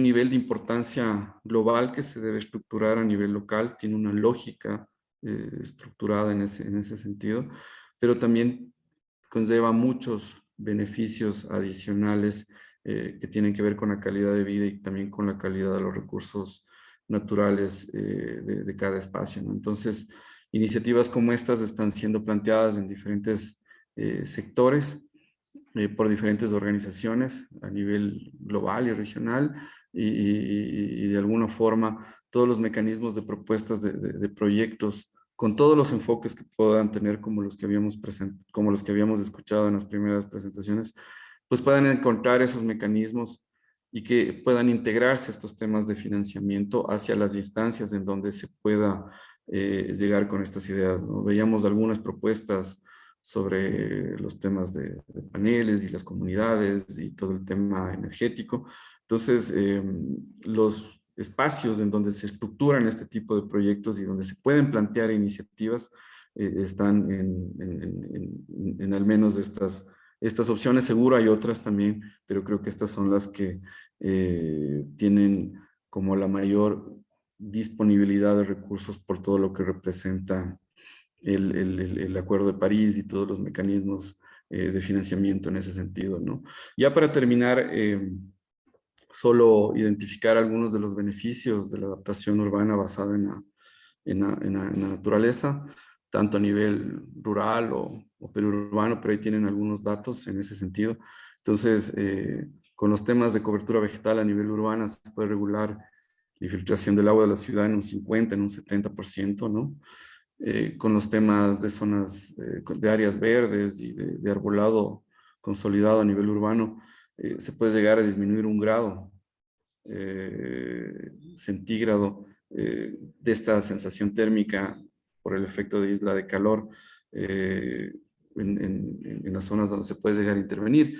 O la provisión de agua puede mejorar su aportación en alrededor de un 25, un 50% del agua de consumo, ¿no? Son indicadores poco más numéricos de cómo el beneficio de estas actividades con las cuales la ciudad interactúa día a día y sus recursos naturales, pues pueden verse estos beneficios y obviamente tiene mucho que ver con los servicios y la calidad de vida de la población. Solo comentarles que este proyecto que tiene una estructuración a nivel de la región, tuvo un antecedente en la iniciativa CityAdapt, que ustedes la pueden encontrar en la página web. CityAdapt es un proyecto del PENUMA desde hace unos 3, 4 años, que busca integrar estos temas de adaptación en las ciudades y que busca trabajar sobre soluciones basadas en la naturaleza. Ustedes lo pueden encontrar en internet, hay varias guías de trabajo a nivel de las ciudades, hay varios casos ya específicos de implementación en algunos países en los años anteriores, como en México y algunas otras áreas de intervención en Panamá, pero lo importante es que es una base de aprendizaje sobre la cual se ha planteado esta nueva iniciativa de Nature for Cities, que es la que está planteando estos productos que comentaba en ese sentido, ¿no? Pero aquí podrán encontrar guías, herramientas, mapas, ciertos videos. Es un centro de aprendizaje que está tratando de informar sobre estos temas, ¿no? Y para terminar, solo algunos ejemplos también de otra publicación que he tratado de intercalar como información sobre el tema de soluciones basadas en la naturaleza y la agricultura, que está muy cercana a los espacios rurales que están alrededor de las ciudades, ¿no? Entonces, ustedes podrán decir qué actividades se pueden llegar a implementar, ¿no? Entonces, ustedes ahí pueden ver los temas, por ejemplo, de paisajes naturales, los temas de paisajes mixtos con los diferentes escenarios agrícolas y también de cobertura vegetal y los temas de restauración y recuperación de la cobertura, ¿no? Entonces, tienen en la primera, por ejemplo, el tema de el manejo de bosques o la gestión de riesgo en zonas que tienen redundancia de incendios, o en el segundo caso la agroforestería, ¿sí? O el tema de infraestructura verde para la gestión del agua, ¿no? Y al final los temas de reforestación pues, son tan comunes y los temas también de restauración del suelo, ¿no? Entonces ahí pueden ver ustedes todas las sinergias que este tipo de actividades a nivel rural y periurbano tienen en beneficio con los temas de adaptación y también con los temas de la recuperación frente a la pandemia, ¿no? Pueden ver cuál actividad puede crear empleo, cuál actividad puede generar ciertos costos para que las ciudades y los gobiernos puedan vincular este tipo de actividades. En definitiva, cómo se transforma esta lógica de trabajar sobre estos temas y generar estas líneas de trabajo más equilibradas con la naturaleza. Eso y como es un espacio un poco, no un poco, sino como es un espacio académico en sí, hablar sobre el número de publicaciones que están relacionadas a las soluciones basadas en naturaleza es una propuesta de terminología nueva, se empieza a ocupar desde el año 2015, antes se había trabajado sobre soluciones climáticas de la naturaleza, pero para que ustedes puedan ver ahí las publicaciones indexadas hacia el año 21 han crecido significativamente. Esto quiere decir que se está trabajando sobre eso y se está investigando sobre esto.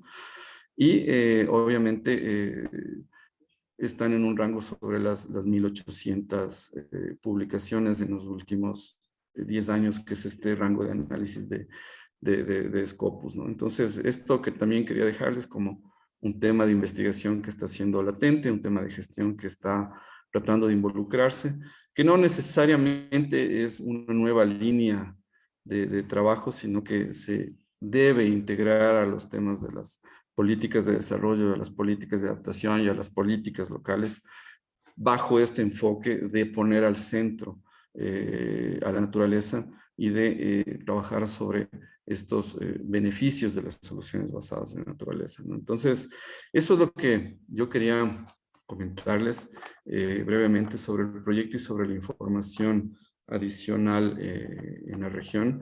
Y bueno, esos son los datos de mi correo por algún tema de consulta que puede existir en este sentido, ¿no? Entonces, como decía, yo quería aportar y gracias por la invitación de la especialización con esta iniciativa sobre cómo se están trabajando estos temas de adaptación con las ciudades, sobre qué temas están siendo activos en ese sentido, sobre qué temas de investigación también se pueden ir perfilando propuestas y contribuir en sí al espacio de debate con las presentaciones también que me antecedieron. Entonces, les agradezco y bueno, estoy pendiente para cualquier consulta.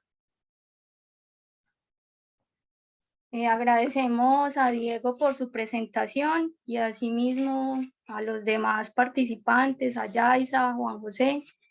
Quisiera referirme como en términos generales a los aspectos que logré recoger de cada una de las intervenciones. En primer momento quisiera hablar sobre ese abanico de posibilidades que brindan este tipo de experiencias, no solo a los gobiernos locales, sino también a la academia, al sector privado y a la sociedad civil, para la implementación de procesos alternativos de adaptación y obvio de cambio climático, porque Juan José nos habló de mitigación, y sobre todo algo muy importante, sobre experiencias ancladas a problemáticas urbanas y a casos concretos. ¿Por qué hablo de ese anclaje? Porque ustedes mismos lo mencionaban, de esas diferencias entre el norte-sur, esas diferencias que existen entre el sur global, entre el norte global, y la importancia de leer esos contextos. Creo que las presentaciones que nos acaban de hacer están bastante acotadas como a esas realidades concretas.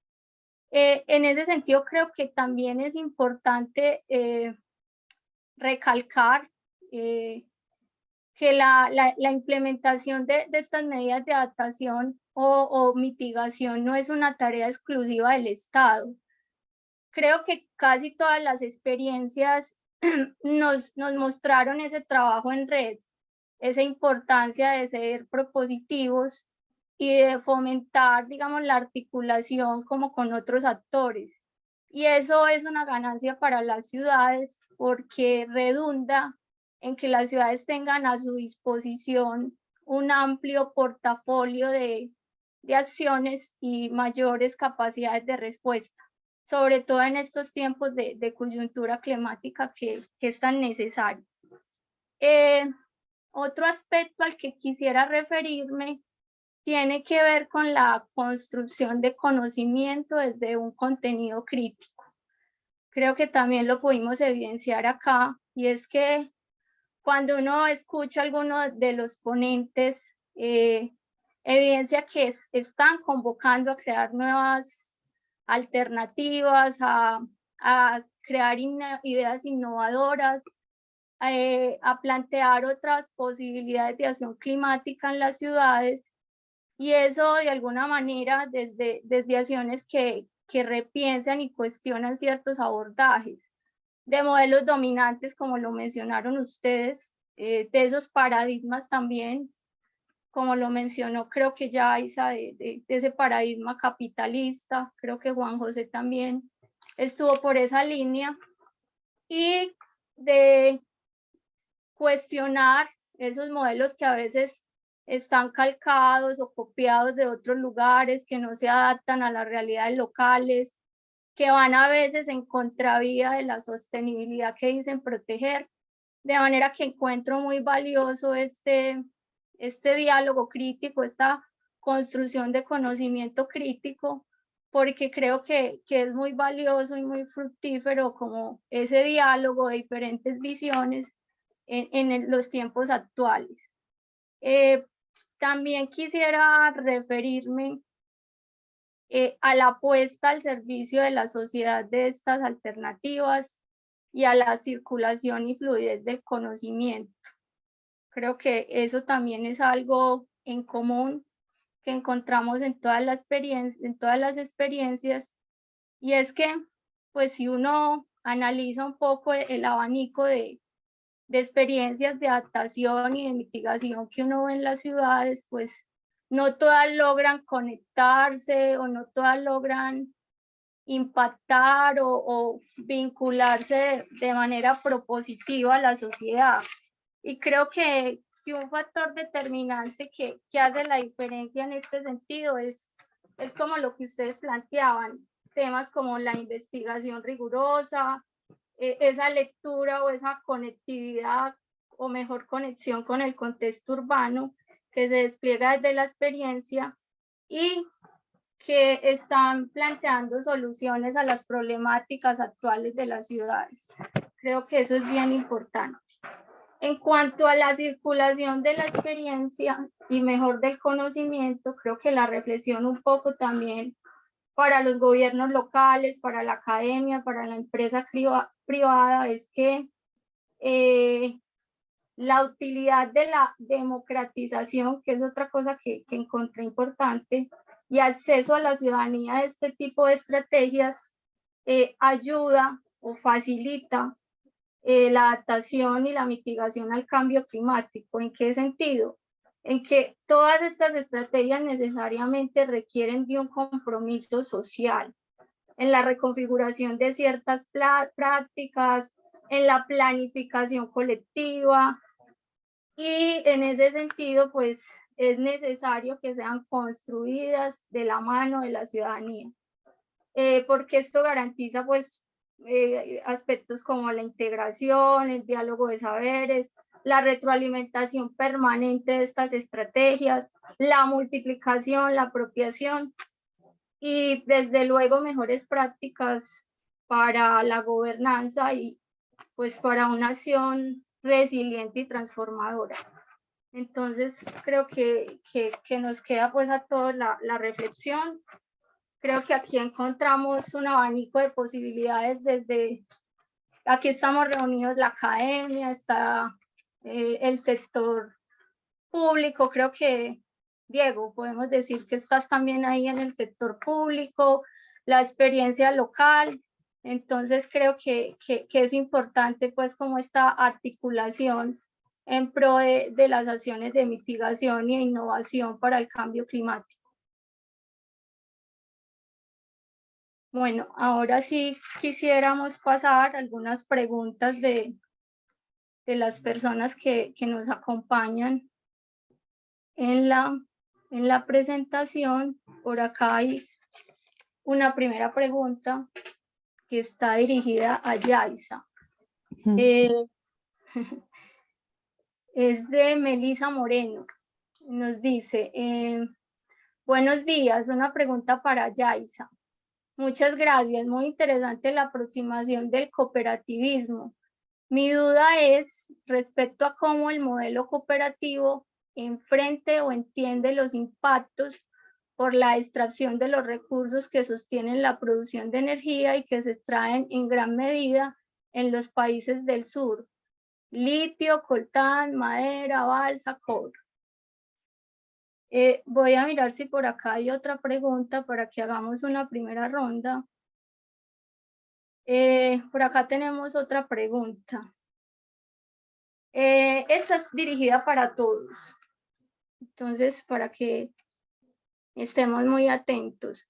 ¿Cuáles son las principales limitaciones para implementar esas estrategias corporativas o de inclusión de los gobiernos locales en la implementación de medidas de mitigación al cambio climático en países de ingresos medios o bajos, particularmente en América Latina?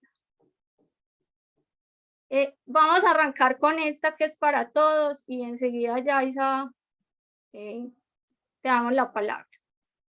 Entonces, no sé quién quiere arrancar, Yaisa, con esta última. Bueno, esta última está como muy enfocada sobre todo para los países de América Latina, ¿no? ¿Entendido? O de medio ingreso. Entonces no sé si voy a poder aportar mucho. Igual paso la palabra a José o a Diego. Gracias, Yaisa. Bueno, no sé Si os parece, vamos. sí, le doy yo. Entiendo barreras a la mitigación. Son barreras, ¿verdad? Sí, con las limitaciones. Sí, nos están preguntando por las limitaciones.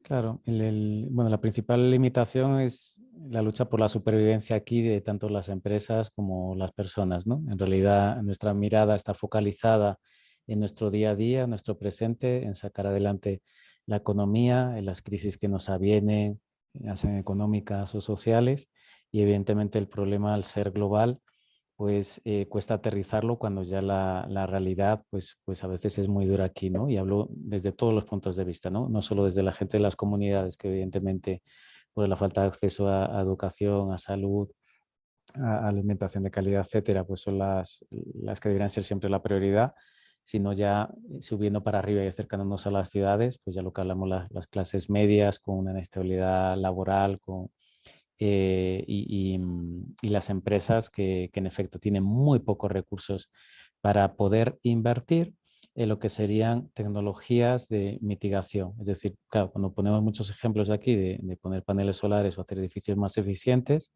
claro, ¿quién paga este tipo de inversiones que son a largo plazo usualmente? Entonces, lo que vemos aquí pues, es un cortoplacismo en el sentido de que las empresas pues, no pueden invertir en proyectos a más de 4 años vista por las dificultades económicas del país, y las personas pues lo mismo, están muy en el presente, ¿no? Claro, al ser el problema de largo plazo, pues realmente creo que hay un gran problema a la hora de mitigación, ¿no? Y eso nos lleva de nuevo al tema de redistribución de la riqueza y de los recursos, ¿no? Entonces, aparentemente sí que hubiera programas de apoyo internacionales o líneas verdes o fondos verdes que estuvieran redistribuyendo esa riqueza. Bueno, en la última cumbre de clima parece que ese fue uno de los grandes debates y parece que no salió muy bien. Pero es que incluso aunque el titular diga, pues el otro día había un ejemplo, ¿no? Y la noticia era que Aprobanco pues había firmado un acuerdo con algún tipo de banco europeo y le caían pues varios cientos de millones de dólares para promover proyectos relacionados eso, con la sostenibilidad, con la empleabilidad incluso, ¿no? En nuestro día a día, aquí en la ciudad, lo que vemos es que esos fondos no aterrizan nunca en lo que serían los microempresarios, no aterrizan nunca a las personas en su día a día. Las tasas de interés son gigantes. Claro, en Europa pueden ellos financiar al, no sé, entre el 1, 2, 3, 4%, no sé a cuánto estaréis actualmente. Claro, aquí estamos pagando del 17% para arriba un crédito personal. Yo muchas veces hablo con compañeros de España y me dicen, financiate con el banco. Digo, pero pagando el 17% es imposible, ¿no? ¿Cómo podría bajar el banco la tasa? Pues por un lado, porque hubiera desde el Estado, pues pudieran realmente obligarles a bajar. Pero es que también el banco tiene un problema, a él le cuesta mucho el dinero, entonces ahí es donde entran estos fondos internacionales, estos fondos verdes, que en efecto se están concediendo los bancos, pero creo que no están siendo muy exigentes en que realmente aterricen en la ciudadanía. Entonces, a mi juicio, y ahí me corrige Diego, que igual tiene más conocimiento de grandes proyectos, a mi juicio recaen al final en grandes proyectos hidroeléctricos o grandes infraestructuras, pero eso nunca aterriza en nuestra ciudadanía, ¿no? Nunca aterriza en el pequeño. Por tanto, el pequeño siempre está excluido, por tanto, nunca va a poder incorporar esto para mitigar, por tanto, no se puede educar ni culturizar porque no puede incorporarlo en su día a día, ¿no? Entonces, vuelvo un poco, a mi juicio, el gran problema es el tema de falta de capital y de recursos económicos como para poder aportar lo nuestro, ¿no? A esto. Y la otra dificultad, pues ya es cultural, que era la que mencionaba. Es de nuevo, como no está en nuestro día a día este problema, porque estamos con la mente en otras cosas, estamos distraídos, pues por tanto no está en el debate, no está en los medios de comunicación, nadie lo ve. Se habla mucho de que para comunicar el cambio climático tenemos que acercarlo a nuestras realidades del día a día, pero es que ya está, en realidad ya está afectando las cosechas, ya está afectando las inundaciones, ya está afectando aquí en el Ecuador, pero no vinculamos que eso tiene que ver con el cambio climático. Seguimos pensando que es la típica catástrofe que se aviene y que el ser humano poco puede hacer, ¿no? Y nos cuesta relacionarlo, y en efecto, cuando lo empecemos a relacionar, cuando digamos, vaya, esta inundación está relacionada con esto, nadie hace nada, pues eso generará una contestación social que creo que es fundamental también, ¿no? Que las contestaciones sociales ya tengan que ver con el tema de la inacción climática o con el tema de que esos recursos económicos no nos aterrizan acá, ¿no? Pero desde luego tiene que recaer esto en la calle y tiene que haber movilización y exigencia, ¿no? Que digamos es la palabra que se requiere, ¿no? Diego, ¿quiere comentarnos algo acerca de la pregunta? Sí, sí, seguro. Había notado todos estos temas de limitaciones para los temas más corporativos en la implementación de estas actividades y había visto otra pregunta adicional de si es posible un proyecto habitacional sustentable. Entonces voy a comentar temas sobre esos dos puntos. Eh, yo creo que las dinámicas de inversión privadas tienen su complicación, ¿sí? Tienen su interés natural, como se ha visto en estas presentaciones que de alguna forma también rescatan toda esta visión crítica y que es adecuada para el tema de la academia. Y también el sector privado tiene sus propias limitaciones por las regulaciones que puede haber en cada país. En definitiva, yo creo que estos temas tienen que ser equilibrados o modulados desde el contrapeso público por un lado y desde el contrapeso de la sociedad civil por otro lado. Y eso es un poco lo que se está tratando de motivar en estas nuevas propuestas de políticas, ¿no? Si ustedes ven el trabajo, en el caso del país al menos, que se ha hecho con los planes de uso de suelo, ha sido tratar de que las inversiones que vienen del sector privado y que se están y se van a realizar en los diferentes sectores de la ciudad puedan tener una lógica de mayor equilibrio con el territorio, ¿sí? Todo este juego entre las cargas y los beneficios, todo lo que estoy hablando, al menos de mi parte, sobre tratar de integrar más la naturaleza, todo este tema de las compensaciones que existe con las aprobaciones de proyectos más grandes y cómo el sector privado puede de alguna forma devolver algo de la rentabilidad que está ganando por la habilitación del suelo. Creo que deben ser propuestas desde la estructura pública y alimentadas también desde la sociedad civil. Entonces, en definitiva, si existen limitaciones desde el sector privado que pueden, en este caso, ser tecnológicas, pero que también son de financiamiento, creo que estas se equilibran desde los temas públicos. Por eso es tan importante trabajar sobre este tipo de escenario de políticas, ¿no? Y políticas no solo entendidas desde la propuesta institucional, sino las políticas que de alguna forma puedan ser estructuradas en conjunto con la diversidad de actores a nivel del territorio. Por otro lado, creo que también se están modificando ciertos temas de financiamiento de actividades a nivel público. Al menos en proyectos de los que tengo conocimiento y cercanía con los gobiernos locales en el país, ¿no? Entonces, hay todo un mecanismo para el financiamiento sobre alcantarizado, agua potable. Obviamente hay brechas, hay grandes brechas en algunos municipios, no estoy diciendo que todo el tema está solucionado, pero en base a capacidades se puede acceder a este tipo de recursos y este tipo de proyectos actualmente se están planteando de forma que integren más criterios de desarrollo sostenible, de equilibrio con la naturaleza y el clima, ¿no? Entonces, al menos las nuevas propuestas para abastecimiento de agua potable, para proyectos de saneamiento, incluso para temas de reforestación en el país que vienen de líneas públicas, están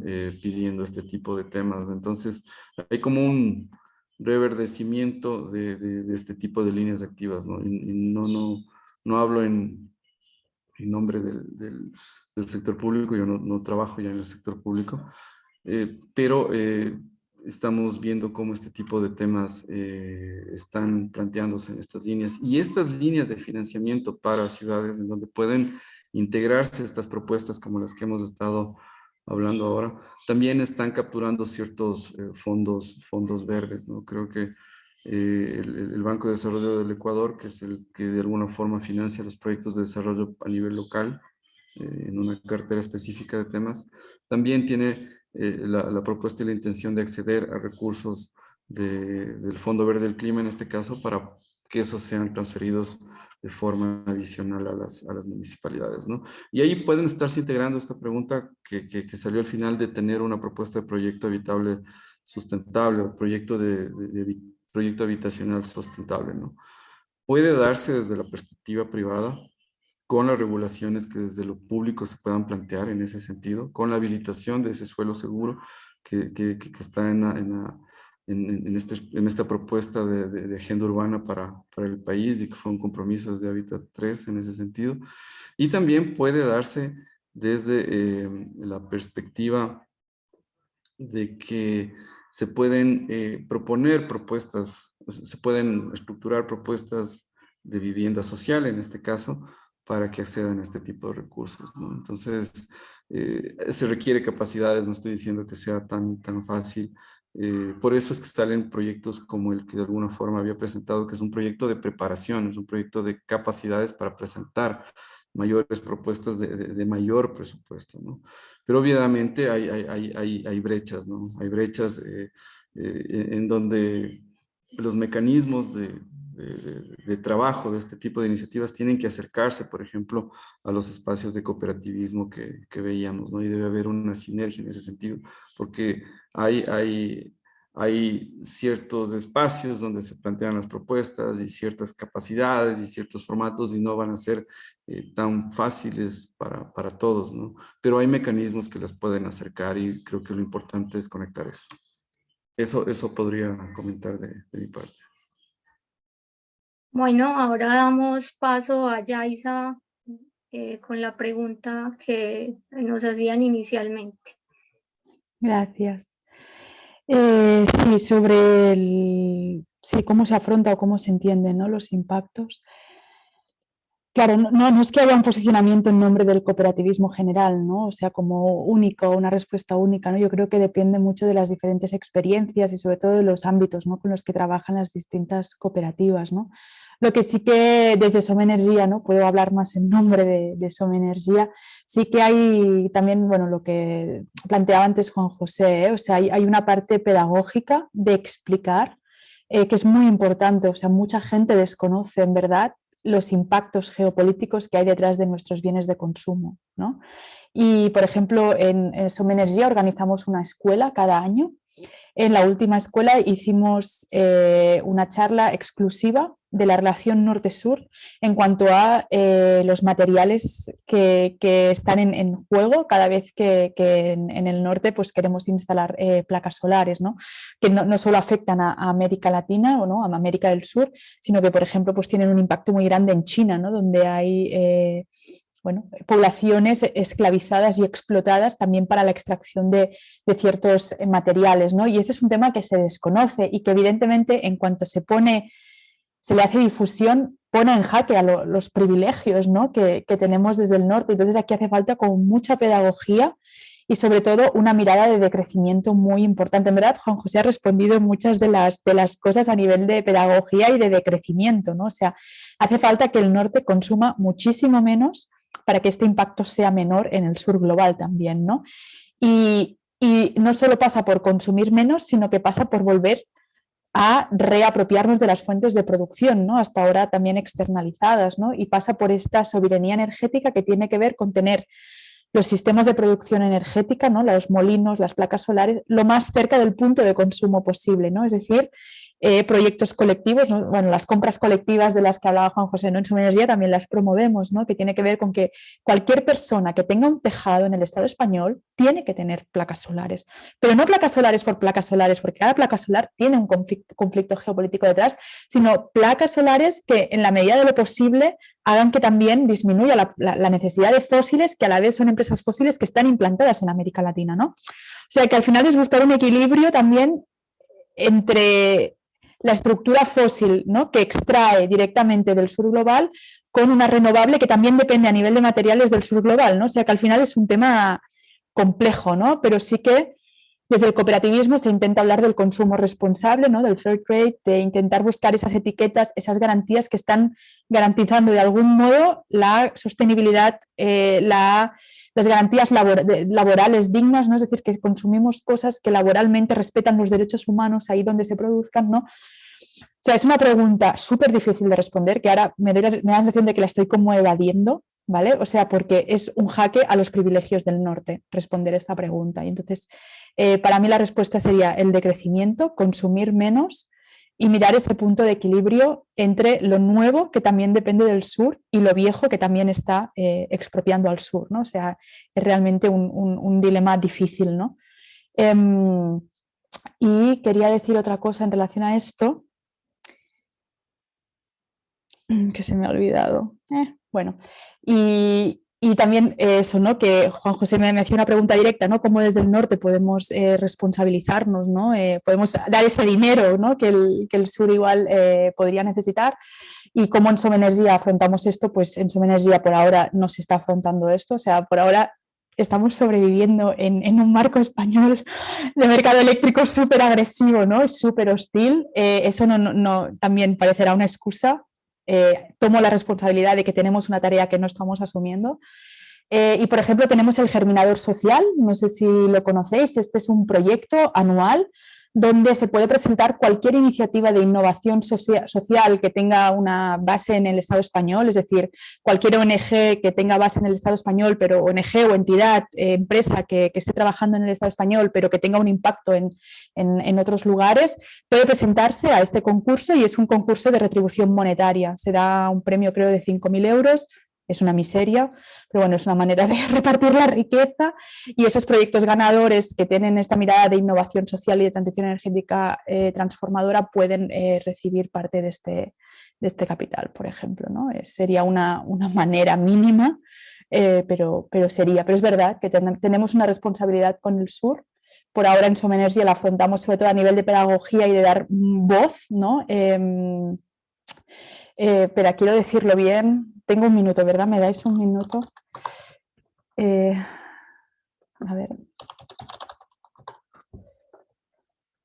Eso es. En esta escuela pasada pudimos contar con una compatriota vuestra de las mujeres amazónicas Sarayacus, con Cancuana Canelos, ¿no? Ella, por ejemplo, tuvo voz en esta escuela de Som Energia, ¿no? O sea, Laura Murphy, que está haciendo todo el estudio en China sobre las cadenas de suministro y el trabajo forzoso para la creación de placas solares, y tuvo voz Pablo Bertinat también de Argentina, ¿no? O sea, dar voz al sur en estos espacios donde está llena de gente del norte, para nosotros ahora mismo es como la tarea más asequible, ¿no? No, totalmente insuficiente, pero sí que es un compromiso que lo intentamos canalizar de esta manera, pero sí, de crecimiento y de crecimiento. Bueno, hasta acá esta ronda de preguntas. Cerramos el espacio y agradecemos a las personas que aportaron con sus cuestionamientos. Muchas gracias a los invitados, a los asistentes. Los invitamos a seguirnos en redes sociales como Estudios Urbanos CITE.